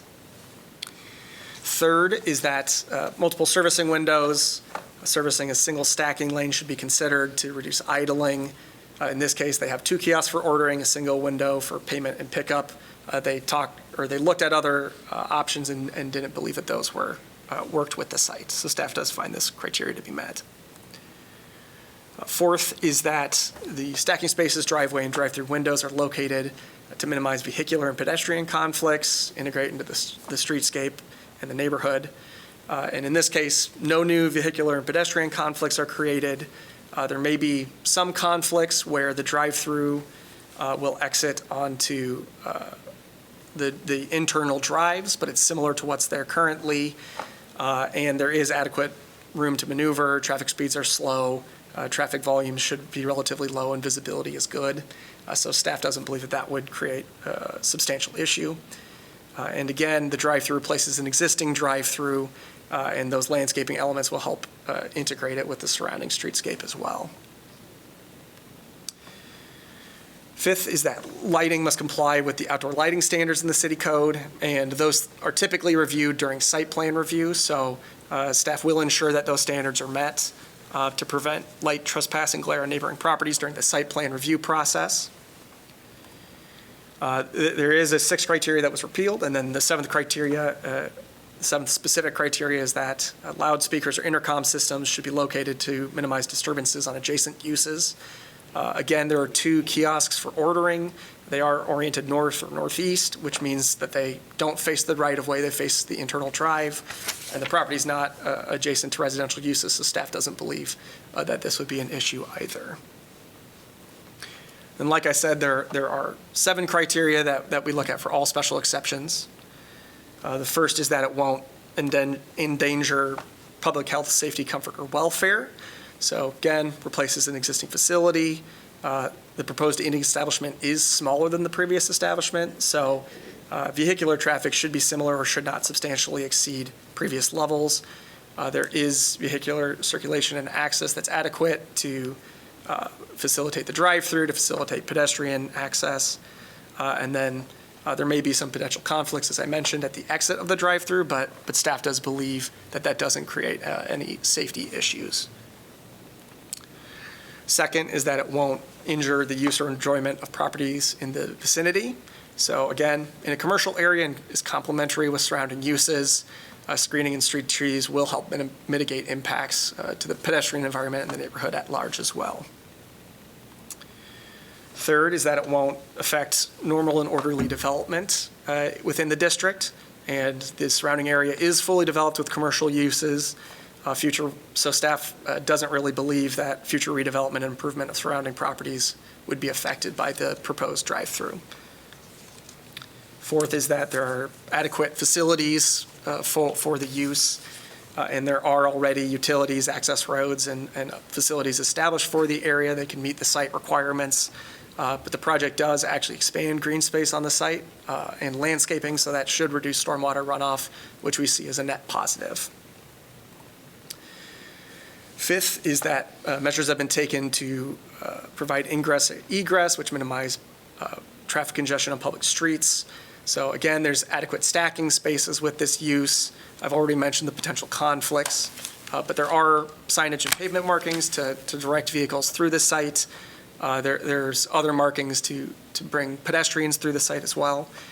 So staff doesn't believe that the site plan as proposed would negatively impact ingress or egress on public streets, nor do we think it would substantially affect traffic congestion with the reduced size of the use. Sixth is that all other standards must be met.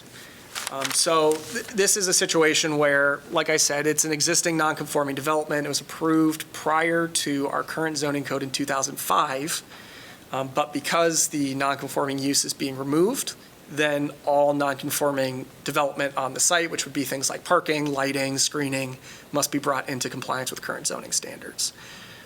So there are some things that were approved previously in the previous site plan or the previous special exception you had seen.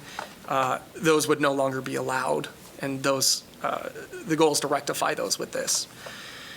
The site plan does show adequate parking and bicycle parking with the minimum requirements under our code.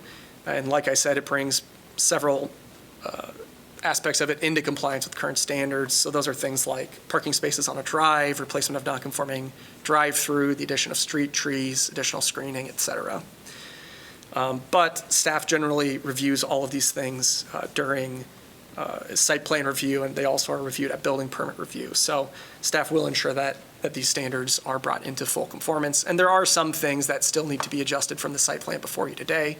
But for the purpose of looking at the drive-through, staff does believe that it meets those standards. And then finally, that is consistent with the comprehensive plan, which designates this area as general commercial, and the South District plan shows this as commercial. The comprehensive plan does have provisions to support new business development in existing core or neighborhood commercial areas. So based on that, staff does believe that it is consistent. We didn't receive any public comments on this item, but taking all these factors into consideration with the approval criteria, staff does recommend approval of EXC 23-0001 to allow an accessory drive-through facility in a community commercial zone for the property at 1926 Keokuk Street. And with that, happy to answer any questions you have about the proposal before you. Any questions? I just have one, and this is for my own information. What is a bypass lane? Yeah, so a bypass lane basically allows a vehicle that's in line to leave the line if something happens. So you have a sick kid in the back seat, maybe you need to get out of there, or some other emergency that comes up. That's really what the bypass lane is typically for. They had looked at a bypass lane previously widening the existing drive-through, but that isn't possible because it's a non-conforming development, and to approve expansion, it would have to meet that 10-foot setback and the screening and the other standards, so. So it's basically for use by the stacking lanes. The people who park in the lot would not use the bypass lane then? They could theoretically, they'd have to get past the order boards, so there is kind of a choke point where there are order boards, but there are 2 of those, so. I mean, it's for use by those that need to get through, but realistically, the parking lot is wide enough where you can return from where you come. So the expectation is that you would use the 2-way entrance rather than going through the drive-through if you're exiting. Does anybody else have any other questions for? Okay, so I will open it for I will ask the applicant to present their proposal.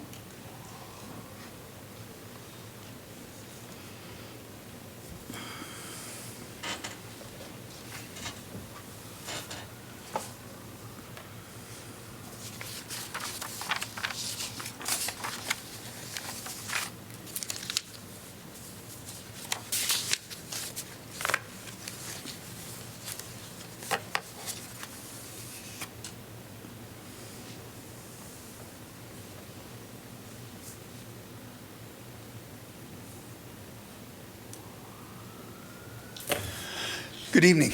My name is Thomas Sesniak. I'm the architect for the JAM Enterprises of Iowa City, and have worked closely with Kirk in redevelopment of this piece of property. As he stated, this was approved once before, and due to some changes within Popeye's corporate, the need for the blow-by lane was mandated, which meant we could no longer use the existing building and we had to start all over again.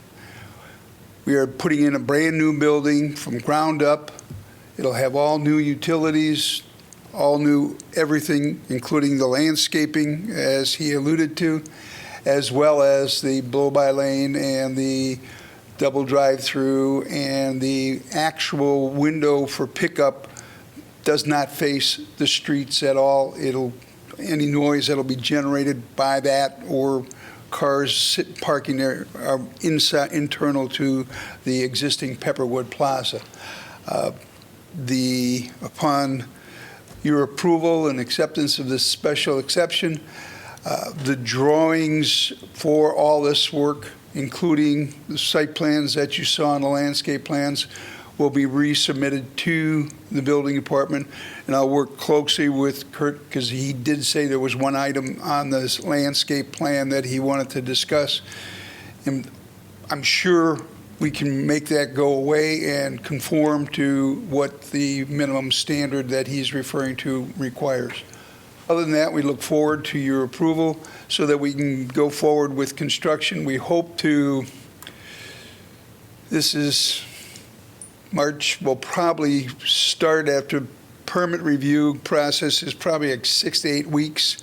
So we would try to get a demolition permit done very quickly so we can start tearing down the existing Pizza Hut, which is way too big for what we wanted. It's over a 3,800 square foot space, and it just just was way too big. And even when we were thinking about it, we did try to compress it, but it didn't work. So to that end, that's what our thoughts would be, and we'd start construction once we get the approval from the building department. We will then, financing is in place. The owners, JM Enterprises owns the property. It's not like it's subject to. We're ready to go, subject to your acceptance and approval for this special exception.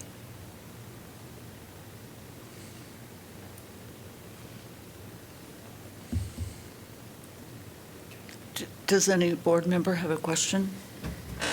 I'd like to ask again, so you were the ones who came up with the bypass lane, and you felt that this was an important addition to your project, and you were willing to change the whole project to put that in? Yes and no. The blow-by lane is, as Kurt has mentioned, allows for someone who has an emergency, who gets frustrated, who has to get back to work because it's lunch hour is over and he's got stuck for some other reason, and then came to us and ordered his food, and it just can't go. So he just can get out carefully, cautiously, slowly, and get out from the line and go on his merry way. Blow-by lanes are an element that I very carefully try to put into the site plan, because somebody who's frustrated and wants to get out, or has a sick child, or is getting sick themselves, they forget about anybody else. And that's a human trait that we can't overcome. I don't know how to do that.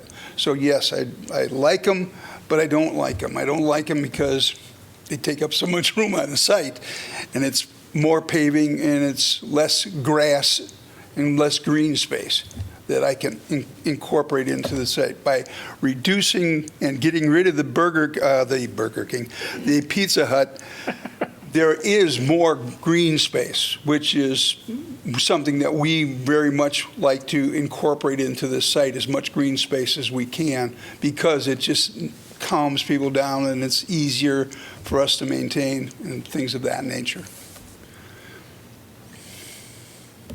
Does anybody else have any other questions? Okay. Is there anybody else who would like to make comments on this particular project? Okay, do you have any more comments, Kurt? Okay. Does anybody here need any more clarity? Okay, then I will close the hearing, and can we have a motion? Thank you. I move to approve EXC 23-0001 to allow an accessory drive-through facility in a community commercial CC2 zone for the property located at 1926 Keokuk Street. I second. Do we have to add a line about agreement with the findings of fact? Or is that just taken for granted? Usually that comes, you'll discuss if you have anything to say, and then those usually are findings of fact. Okay, so we can now discuss the information presented in the public meeting, in the public part. All I can say is I'm glad to see this site be redeveloped, and welcome Popeyes on that side of town. I've never had Popeyes. Well, I haven't either, but I'm more apt to try it on this side of town. All right, you'll like it. I thank you for including the bypass lane. When you met with us in this summer, you seem to represent a company that is very interested in their product and their location and giving a good presentation, but also making it easy for people to access it and use it. And it looks like by tearing this down and rebuilding it, you're increasing that even more. And so I thank you for that. You're welcome. That's was what I wanted to do originally, but stuff happens. So I think we agree. Kurt said there was one thing that he was going to deal with, but I think other than that, do we all agree with the findings that were presented in the staff report? Do we make that as a motion? Okay. I move we accept the findings of fact from the staff.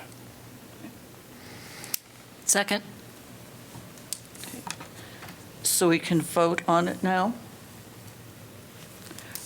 We vote. Roll call? Parker? Yes. Russo? Yes. Swigert? Yes. Baker? Yes. Carlson? Yes. The motion is approved. Thank you for your time. Thank you very much. Nancy, will you just read that statement, please? Oh, yes. Any person desiring to appeal this decision to a court of record may do so within 30 days after this decision is filed with the city clerk's office. Okay. Okay.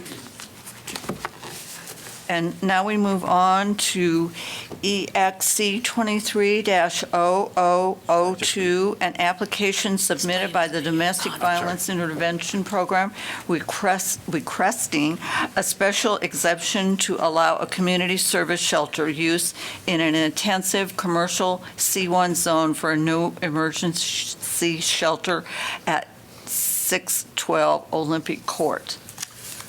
Let me interject. I've been advised by counsel that I have a conflict, so I have to recuse myself from this hearing. Best of luck. Okay. I will open the public hearing. And just before, and Mark, to clarify, you can go home, right? Can I? Yeah, you don't have to stick around. I just want to He's make, got to stay here. he's welcome to stick around if he wants to. He doesn't have I was going to. to go to Popeyes.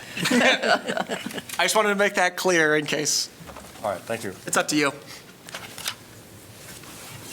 So I open the public hearing, and if the city planners will present their staff report. Thank you.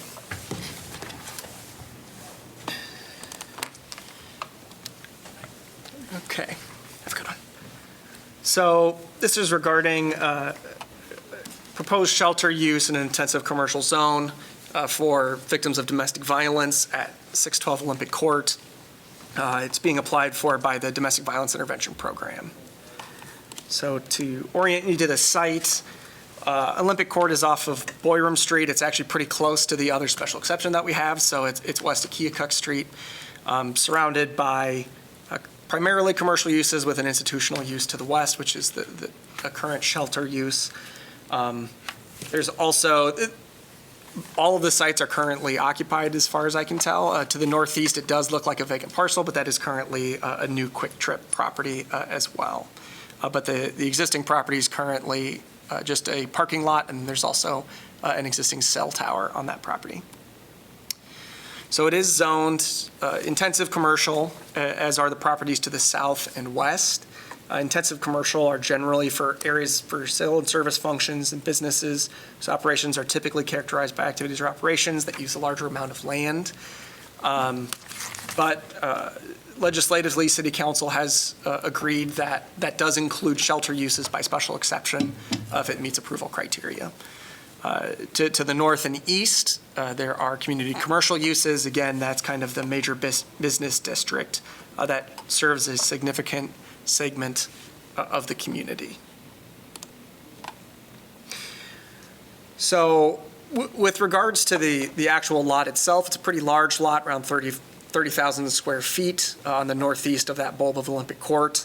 Vehicular access is provided directly from that bulb, and like I said, it's surrounded by a variety of commercial, some institutional uses. But approval would allow construction of an emergency shelter for up to around 70 survivors of domestic violence who would remain temporarily. The proposed building is on the north side of the site with parking and access on the south side. There's also parking proposed for the first floor of the building. DVIP itself is a nonprofit agency, as is required for a shelter use, which consists of transient housing. It is a 501c3 entity. But with regard to the site, it would also retain that cell tower that had been, that's approved for the site. So that's staying on the site. In terms of the site plan that was submitted with your packet, here you can see the proposed building on the north side of the site. I would also like to point out some outdoor areas that are fenced. So there's some dog areas kind of to the east and southeast. There's an outdoor area for open space and for playground use to the northwest. Again, you can see the parking aisle, and then you can see the tower in the southeast portion of the site with the fencing around it. Here's what the site looks like currently. It's a large parking lot. You can see in the bottom left photo the tower, so it's a pretty sizable tower that would remain, but pretty much just a parking lot right now. So the role of the board tonight is either charged with approving with conditions, or denying the application based on the facts presented. To approve a special exception, the board must find that all applicable approval criteria are met, including specific standards for the community service shelter use, and then also general standards. So with regards to the community service shelter uses, they are in 14.4B.4.D.5 of the zoning code. And there are three general sets of criteria. One is related to maximum density. So the relevant standard is that in CI1 zones, a minimum of 300 square feet of lot area per permanent resident and 200 square feet of lot area per temporary resident is required. There are other maximum density requirements in other zones, including RM12, MU, RM20, RNS20, and CO1. Those are the subcriteria 1 and 2. This is subcriteria 3. They don't apply because it's not in those zones. But the property is 30,000 square feet, like I had mentioned, zoned CI1. Theoretically, the subject property could accommodate 101 permanent residents or 152 temporary residents. In this case, the use is proposed for 70 temporary residents. That does meet this density standard. I would like to point out here as well that in the event that there is a special exception approved, if a use that was approved by special exception is expanded in the future, that does require an additional special exception to approve the use. So I figured I would note that here. So you are approving it for those 70 residents. Or what is before you today is what you are approving, I guess I would say. The second standards are related to nuisance issues, which is that it won't have a significant adverse effects on the livability of nearby residential or commercial uses due to loitering, noise, glare from lights, late night operations, odors, outdoor storage, and litter. The applicant must submit a site plan and shelter management plan that addresses these issues, as well as some specific elements of that plan. So a site plan and shelter management plan were submitted with the special exception included in your packet. With regards to addressing litter and waste removal and maintaining the exterior of the property, there is a full-time maintenance coordinator on site for the property. As far as loitering, sheltering, or shelter residents, due to their circumstance, being victims of domestic violence, are expected to remain on the shelter grounds within the designated fenced outdoor areas due to those circumstances. As far as unwelcome individuals, they would be promptly required to leave for the safety of staff, for safety of residents and those nearby. In terms of glare from lights, the exterior lighting is primarily intended to identify unwelcome individuals, so it's largely motion activated. But exterior lighting does need to meet our exterior lighting standards. Those are typically reviewed at site plan. It must meet those for the CI1 zone in this case. With regards to late night operations, the shelter is open 24 hours daily, but it has a quiet time from 10 p.m. to 7 a.m. So that should help with some noise issues with some late night impacts as well. In addition, the property is in a commercial area, so those noise and light impacts tend to have less impact than in a residential area. And with regards to odors, with regards to litter, there is an outdoor storage area. There's outside dumpsters that are screened per city standards. And in addition, outdoor storage is not allowed per their shelter management plan. One thing that staff does recommend as a condition of approval is that the shelter management plan be followed, but with the ability of staff to have minor amendments in the future if those are needed, just to allow changes in circumstances. In terms of the staff themselves, the use will be continually staffed by a certified victim advocate trained in CPR, first aid, facility security, first shooter response, conflict resolution, and de-escalation. A lot of those things address the issues within the criteria itself. And the building does include, for safety of residents and staff, includes an alarm system, secure entries, motion-activated lighting, and video camera system. In the event that there's a shelter resident that's not following the rules of living there, which includes threats or use of violence, they would be required to leave. And again, staff is trained to address those issues. And based on those findings, staff does believe that this is adequate to meet the approval criteria itself. So with the condition, like I had stated, that the shelter management plan be followed. In terms of site development standards, again, there's 3 subsections, only one applies in this case. So the proposed facility must comply with minimum standards in the Iowa City Housing Code. The other standards apply in a residential CB10, CB5, or central planning district, so those standards don't apply. But the housing code is reviewed or would be reviewed annually because a rental permit is required for this use. So it would be reviewed annually by city housing inspectors to make sure that it meets those standards. And upon reissuance and renewal of the rental permit, staff would ensure that those standards are met. So staff believes that this criteria is met. In terms of the general standards at 14.4b3, effects on public health, safety, comfort, or welfare. Again, DVIP is a nonprofit. They do have extensive experience providing emergency shelter, and they do have a management plan to help minimize impacts to surrounding properties related to loitering, noise, glare, late night operations, odors, outdoor storage, and litter. And the facility will employ a full-time maintenance coordinator as well. So the site would be continually staffed to ensure a safe, clean, and orderly environment. In terms of the proposed use, it does complement nearby uses, specifically the adjacent shelter that is there currently, and it does provide a necessary service for at-risk residents of the broader community as well. The second criteria is that it won't injure the use and enjoyment of property in the immediate vicinity or substantially impact property values.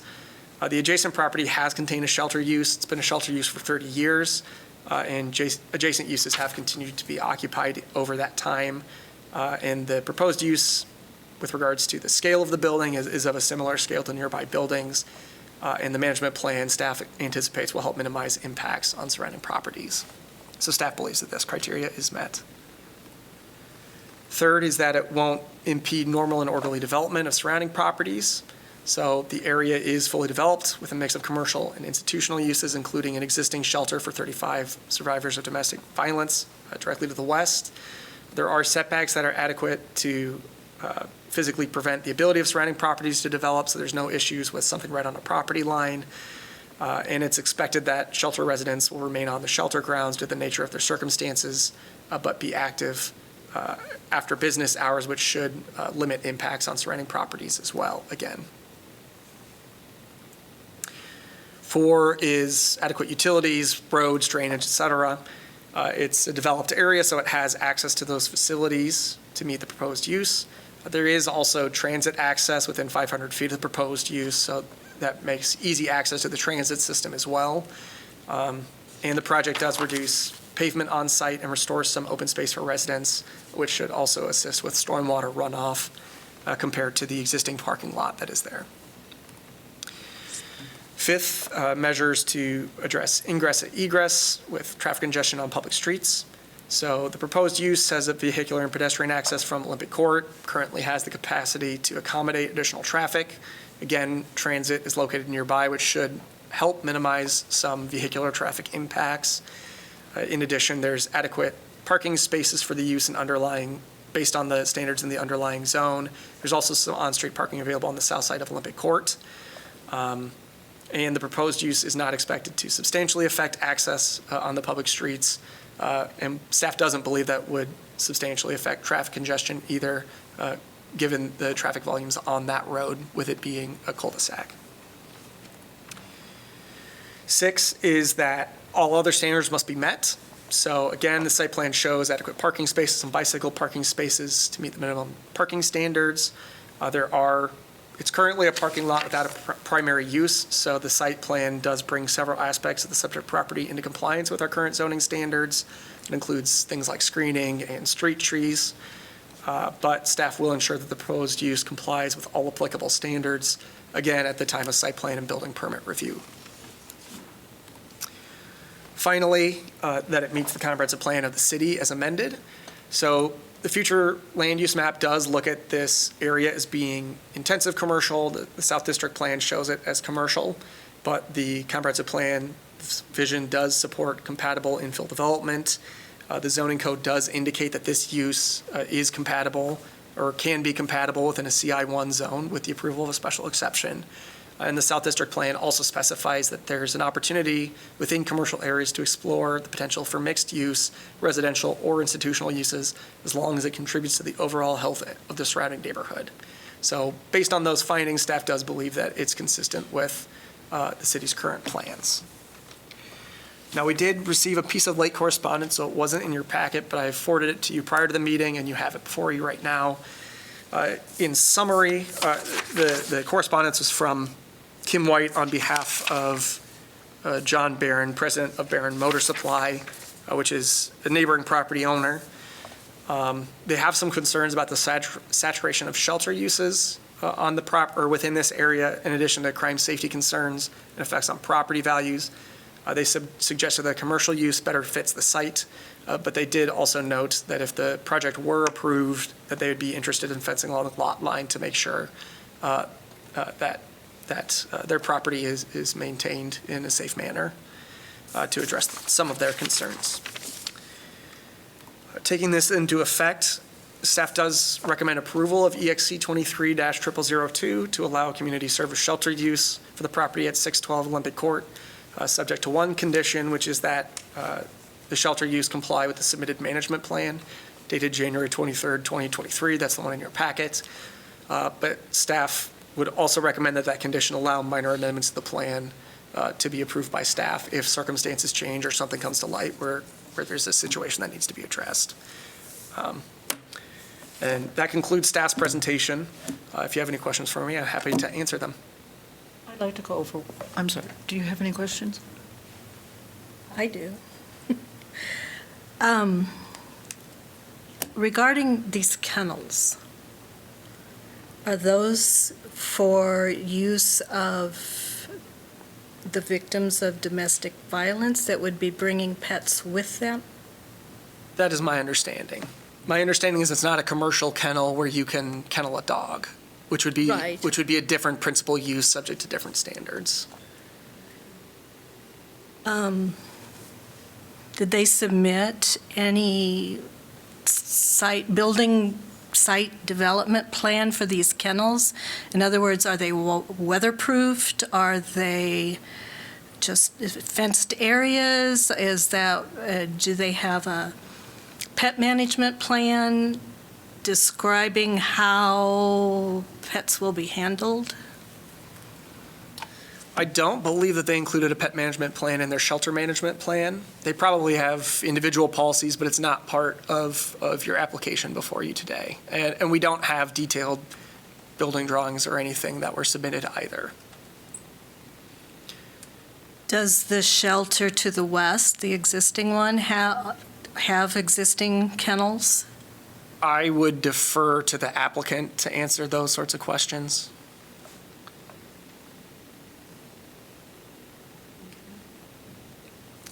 And conditions can be added if Yeah. that's a concern. Correct. Okay, thanks. You said right now that this construction would only be to shelter 70 people, and if they were going to increase that number, that it would have to go through another special exception? So generally, expansion of a use that was approved by special exception would require an additional special exception. Expansions are defined within the code as increasing the number of bedrooms, increasing floor area typically is what you see, those sorts of things. Residential uses are a little stricter, so it would be basically tied to bedrooms. So it would be based on what you approve today and what is approved as part of this initial kind of, the construction of the building. So there is a chance, I suppose, that the building permit could have some additional units than what is before you today. And if that was a concern, I would say that you can approve it with, approval of shelter use with 70 beds, for example, to make sure that's the limit. But it would be based on what's approved. And then if they came back at some point in the future and said, oh, we want to add an extra story, for example, that would require another special exception. Since you have relatively limited information before you today, it might be a bit more generally construed than it might be otherwise if you had detailed building plans, for example. So that's what I would say. So let's see. Okay, I'd like to know, it said transit access is available less than 500 feet from the proposed use, so I'd like to know where that is at. Yeah, it's on this down Olympic Court and to the west. Excuse me, I'm going to look at a map so I can tell you the actual street. So it is on Olympic Court. It is not on Olympic Court. It is on the street Oh, that Byram? Olympic Court branches from. I want to say it's not Broadway. It is on Boyram Street, I believe. Boyram. So they would go down Olympic Court, and then the traffic, or the bus stop would be on Boyram. Yes.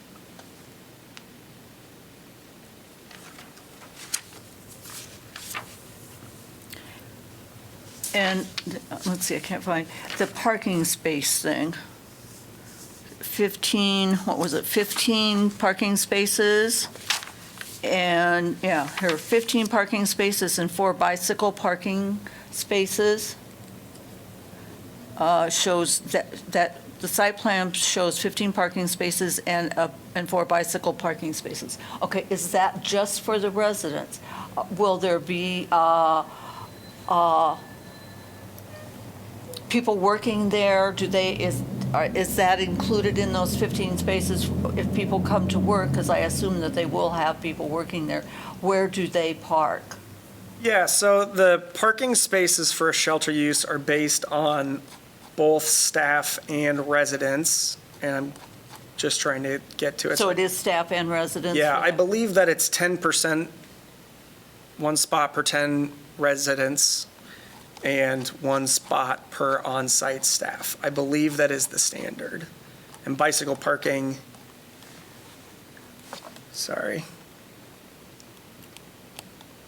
bicycle parking, I believe, is 25%.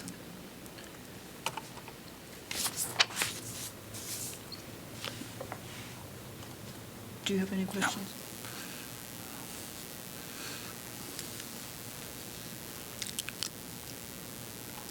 Kirk, you ready? Yep. I have 2 questions for you, and then I've probably got some specific questions for the applicant later. Do you know if any other sites were searched for or considered before this one was arrived at? I do not know. Okay. Now, on page 6, under your findings, there's some very confusing language to me. The South District Plan specifies that there is an opportunity in commercial areas to, quote, explore the potential for mixed use, residential or institutional uses. And here's the confusing part. As long as it contributes to the overall health of the surrounding neighborhood. As long as it means only if it contributes. I don't understand how this project or any other project contributes to the overall health of the surrounding neighborhood, especially when you have disagreement about the actual location of the facility in the neighborhood.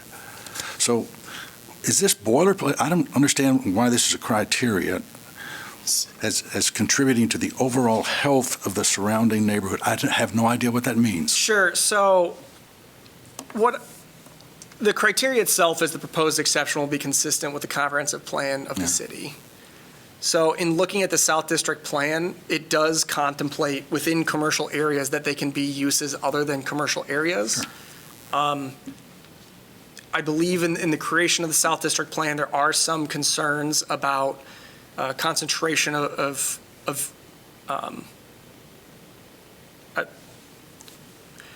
concerns regarding concentrations of institutional uses, which can affect things. My understanding of the overall health, I believe they're talking about the health of a commercial area. So the idea is to make sure that as these uses are approved, or if they are approved within this area, or they're brought to this area, that it's something that's done so positively, provides a positive contribution to the area. That's my understanding of the South District Plan as it relates to these sorts of uses. Okay. We'll talk again. It's odd language to me. Anyway, that's it for you. Thank you. Okay, would the applicant like to present their proposal?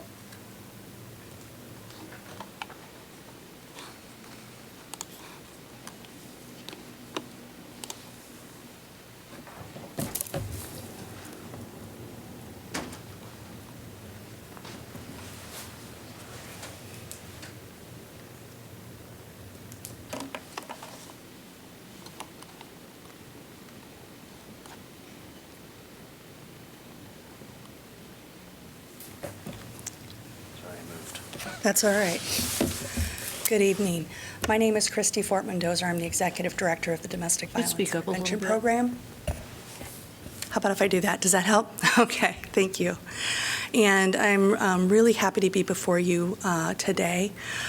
We are excited to share with you our plans and excitement about this goal for our future. The Domestic Violence Intervention Program is a nonprofit crisis intervention service that provides a range of services and support for victims of domestic violence, dating violence, stalking, and human trafficking.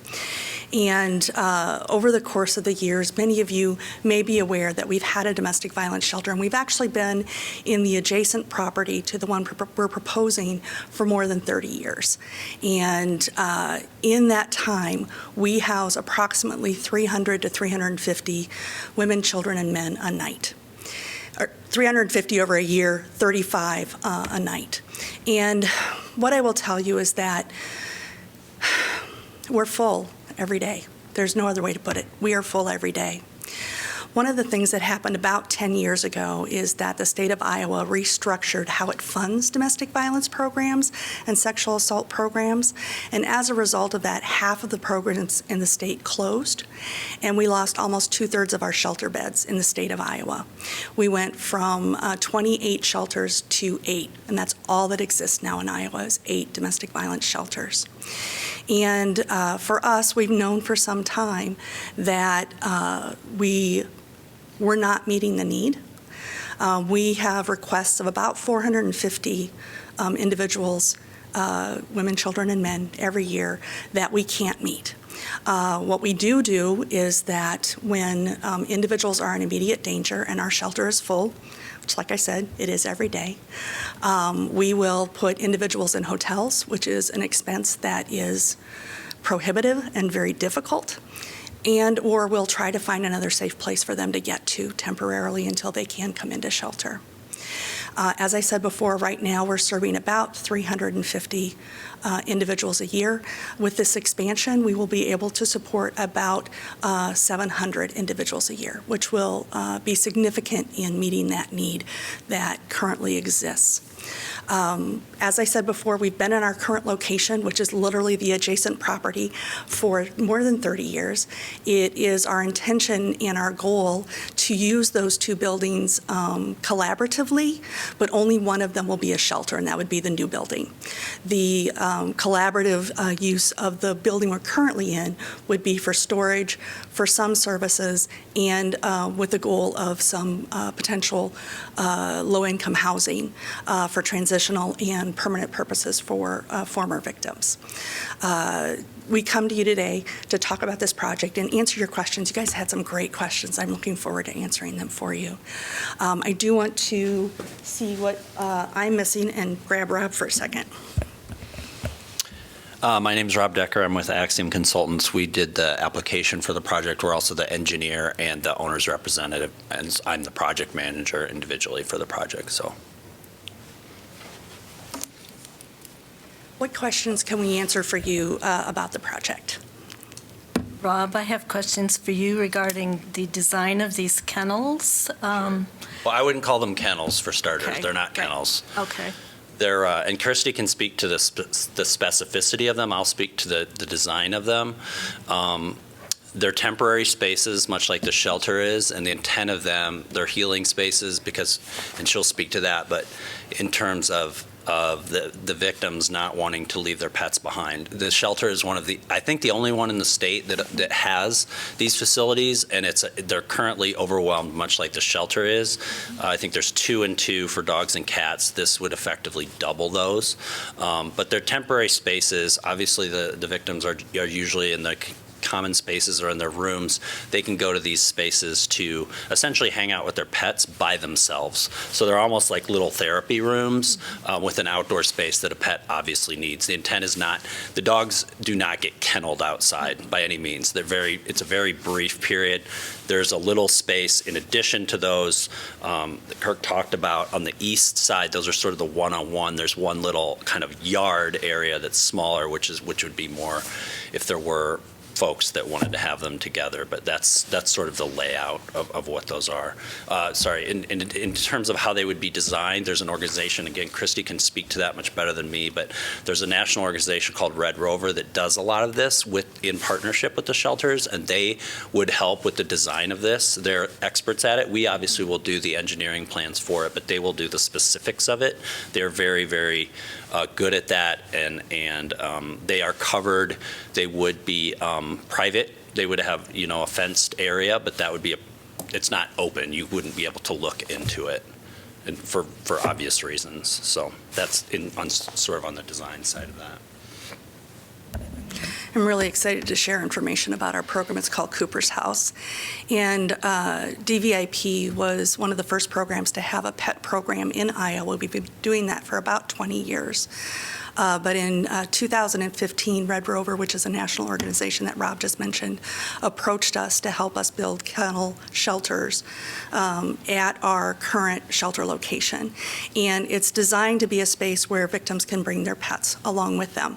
What we know about domestic violence and victimization is that 75% of the families that we work with have pets. And of that group, more than half of them won't leave the situation without the pets because they know those pets will be injured or killed. Our pet program over the last 20 years has been responding to that exact issue. We provide funds for medical care. We provide funds for food supplies. We've done fostering of pets. But like I said, in 2015, this national organization who knew about our services or had learned about them approached us about setting up the kennels. They have been our partners throughout. They've funded us for a couple of renovations at our shelter to provide these services and are completely invested in what we're going to be building at this new shelter. They're very excited. They actually use our policy book and our training model nationally, and we routinely get calls from shelters across the country to talk about Cooper's House.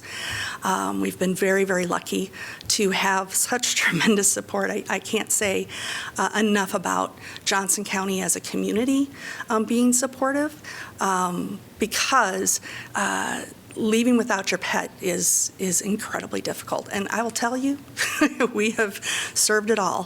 Four-legged, finned, feathered. If you can have it, we've served it. And to agricultural, I mean, I can't even tell you how many times we've had to rehome or foster cattle and horses and cows and pigs and all of it. So the premise behind this is that all of the care is given by the owner of the pet. The family that's staying in shelter, they're responsible for all the care.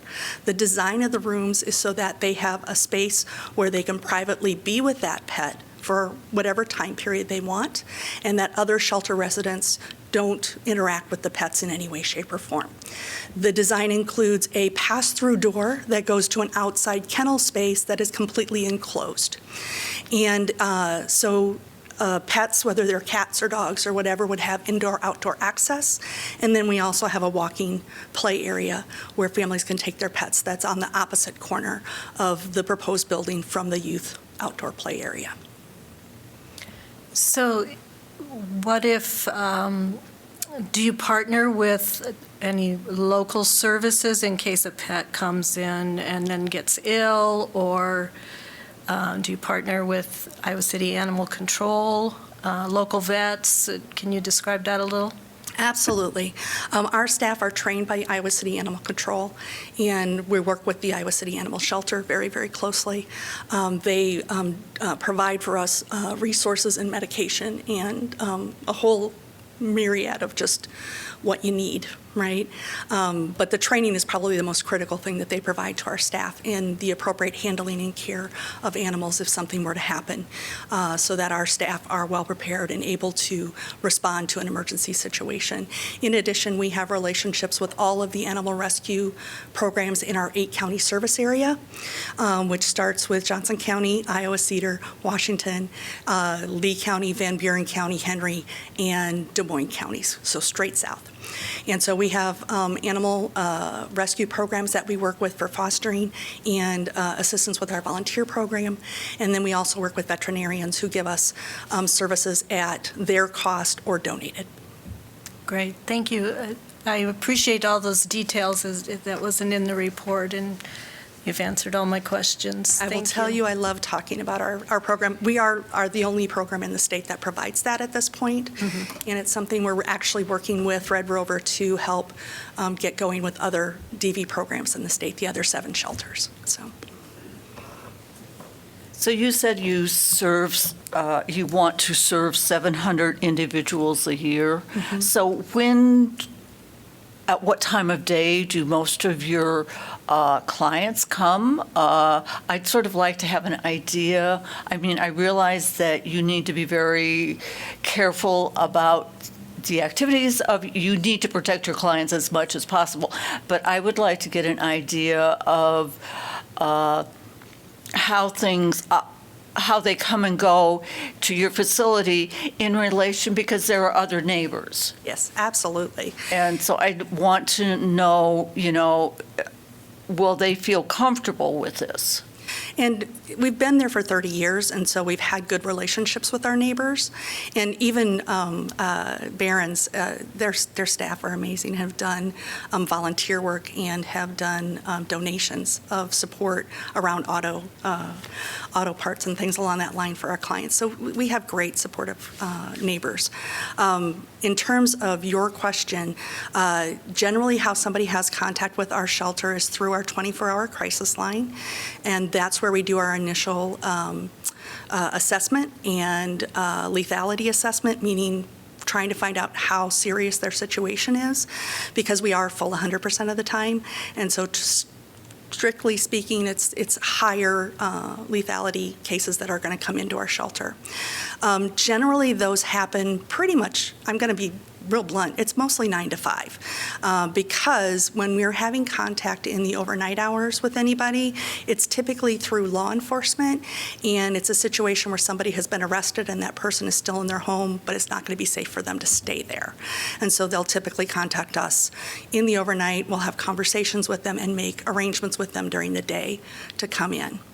I would say about 10%, maybe 15% of our cases of bringing somebody into shelter happens in overnight hours, but it's actually just a very quiet time for us. So.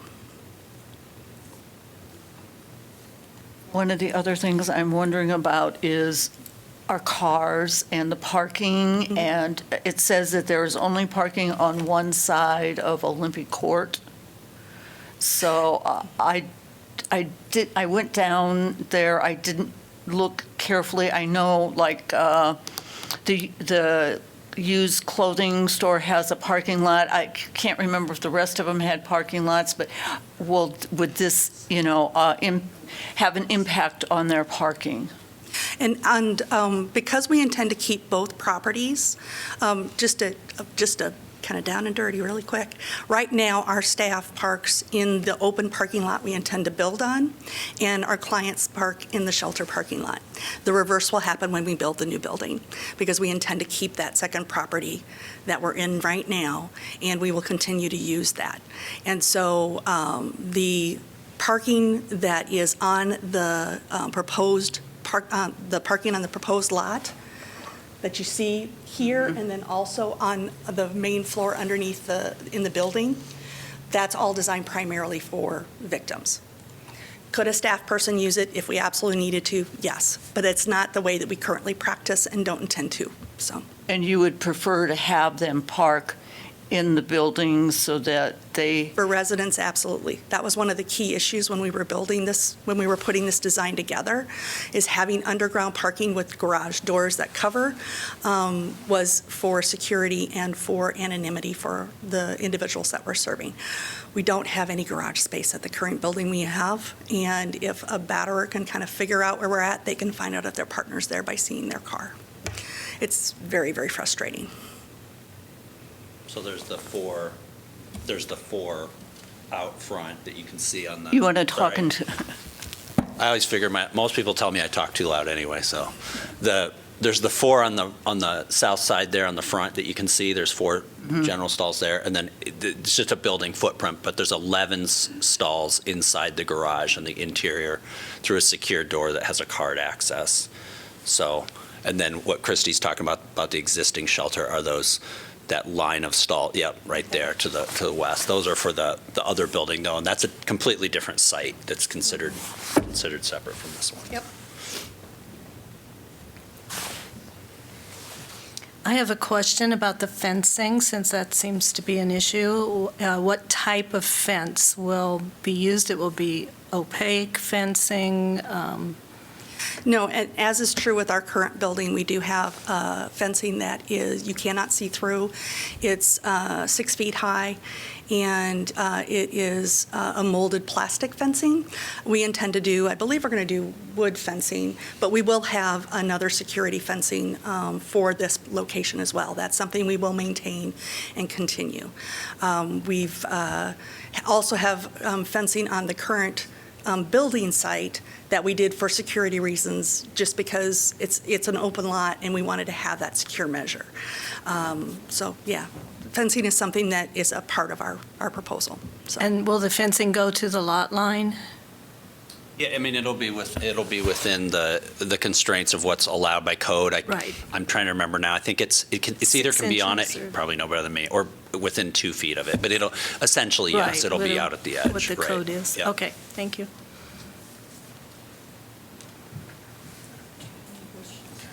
I have one question about staffing and one question about security.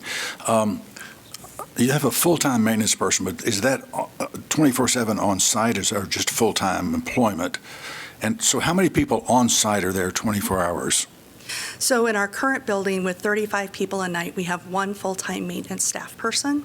And so they're not there 24 hours, but all of our staff on some level have training around just, basic maintenance and maintaining the property. So in terms of, where trash supplies go, where resources are maintained, maintaining the exterior. But that maintenance person is responsible for the day-to-day upkeep of the property. With the new building and going to 70 people, and I didn't answer the rest of that, let me finish that. On shelter, we have one staff person per shift, that is the mainline shift person, and then they always have a backup person as well as 2 on-call staff that are available as needed. On the new premises with the 70 a night capacity, it is our goal to increase that to 2 full-time maintenance people, but our first priorities will be increasing the direct services staff to 2 full-time per shift and additional support beyond that. One of the advantages that we have is that we have about 35 staff, and those staff are available and use the shelter space because they're providing services to the individuals who are staying there. So there's always anywhere from 6 to 8 people at the building from 7 in the morning until 9 or 10 at night. The lowest census of staff support is from about 10 p.m. until about 7 a.m. Okay, great, thank you. A question about the video security cameras. I assume these are both internal and external, or just external? No, they're both. They're internal and external. Oh, sorry. The external cameras, would they also have some line of visibility to the surrounding properties? Yes. We try to keep the visibility to be able to see where motion would be around the building. Right. Where is it that people are most likely to move within the block? And if, just to be blunt, if they were trying to hide themselves, where are they going to do that?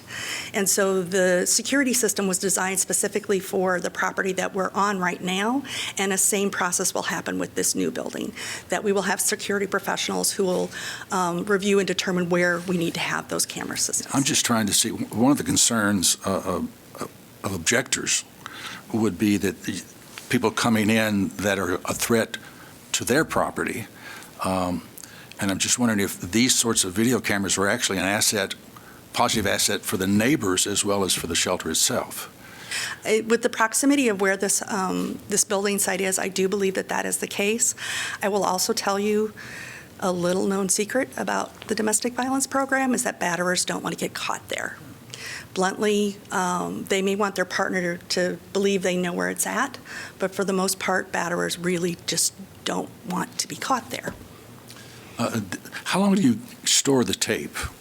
Right now, we do 2 weeks. That's based on the system that we have. We intend to upgrade that, so I'm expecting that we will probably have capacity for longer storage. Okay, great. Because we're also looking at updating our phone system and going to a VoIP system. We've been working with Keystone IT for many years. And so we're looking at what are the capacity that we are going to need for data storage with the new building, and where can we upgrade, just because it's an opportunity to do that. And since you already have a location approximately in the same spot, we've had some concerns expressed about this expansion. Mm-hmm. Can you briefly, what has been your experience with the neighbors? What have their concerns been that they have expressed to you over time about your current operation? Honestly, we haven't had complaints. We actually have tremendous neighbors. We have neighbors that look out for us. I will tell you, we get calls where it's like, there's a guy in the parking lot, or there's a guy sitting on the street in his car.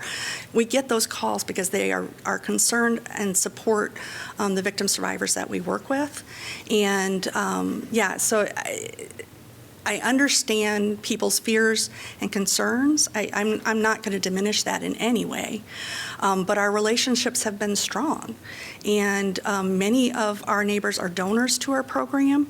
And a couple of them are looking at donating to the new project in some substantial ways. Have you ever had any concerns expressed that led you to change some policy or change some action of the center itself? No, never had anything like that. Okay, great, thank you. You bet. That's all. Okay. Would anybody else like to speak from the audience on this?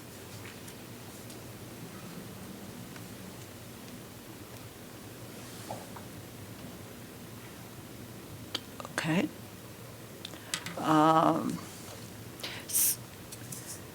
So do we have any other questions for anybody?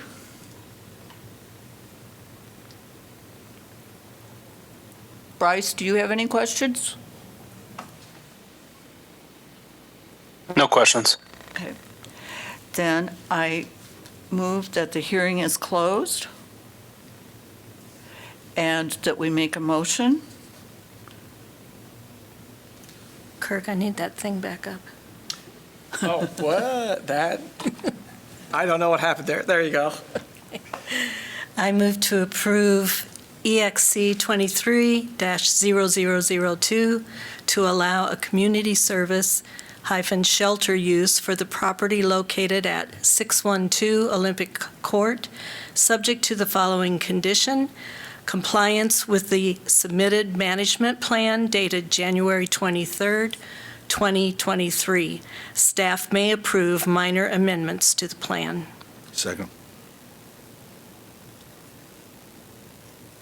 Comments? Any? Second. I have one. I would, although you said that if they wanted to make this larger, they would have to go through a special exception again, I would like it included in this that the emergency shelter would be up to approximately 70 survivors. I mean, they've been very clear, or a certain number. You've been very clear in all your plans, so that when people look at it, you can make them feel comfortable. I'm concerned about the fact that this is not made clear also, so the people know that what they're seeing right now is what they're going to get, and that's it. And then if something came along later, it would have to go through special exception.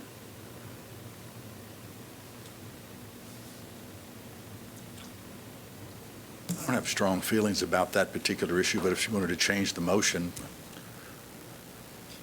If you do change the motion, I would say don't use approximately, either use 70 or go a little above if you want to do approximate. Yeah. That's what I would say. Based on beds, probably. I don't know, I don't feel particularly strongly about that because I think that the fundamental law or ruling is in place that it would have to go through the process. I guess my major concern is that the neighbors then know that this is the size that it will continue to be.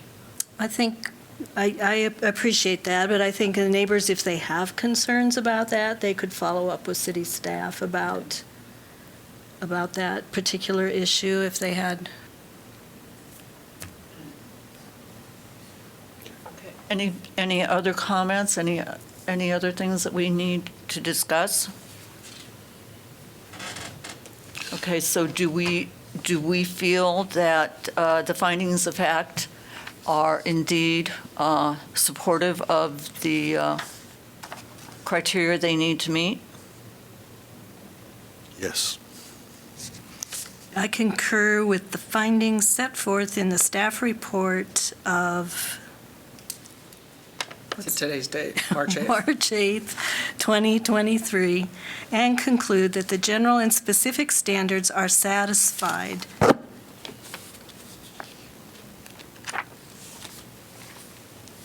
Do we need to second that or anything? Okay, so we do a roll call.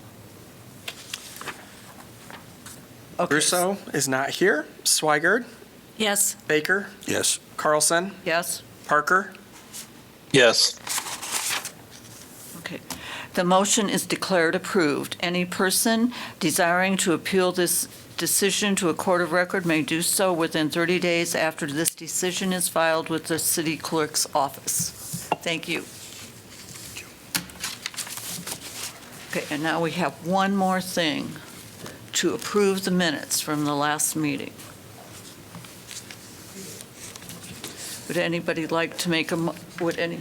I move to approve the minutes of December 14th, 2022. Second. All in favor? Do we have Aye. to do a roll call on this? All in favor? Aye. Aye. Aye. Great.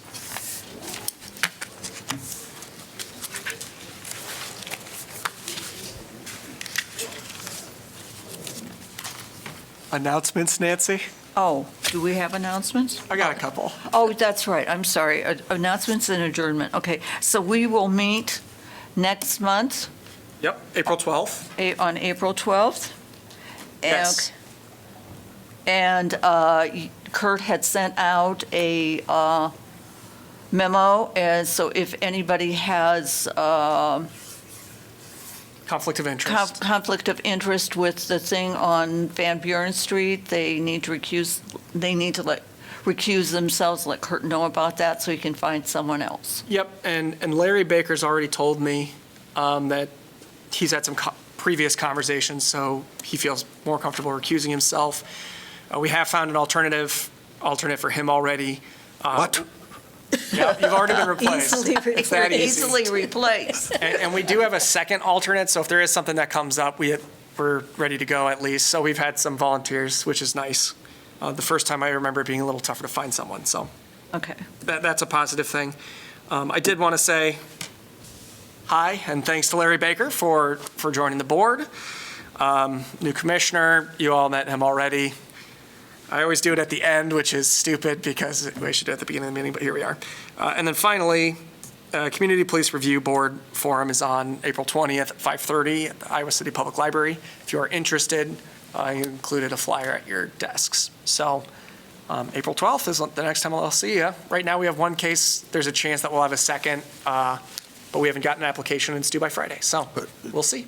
You only have one item on the next agenda? Currently, yes. So on Friday, I should know whether or not you need to attend at all. Okay. Great. Okay. And then are you recommending the police board? No, I'm just informing you about it. It gets shared through our channels and we're told to share it with our boards. So that's what I'm doing. Oh, understood. Okay, thank you. So what time is it there, Bryce? I think it's 3 a.m. Good God. Yeah. Good night. We appreciate you sticking around. Oh, yeah, yeah. We are adjourned.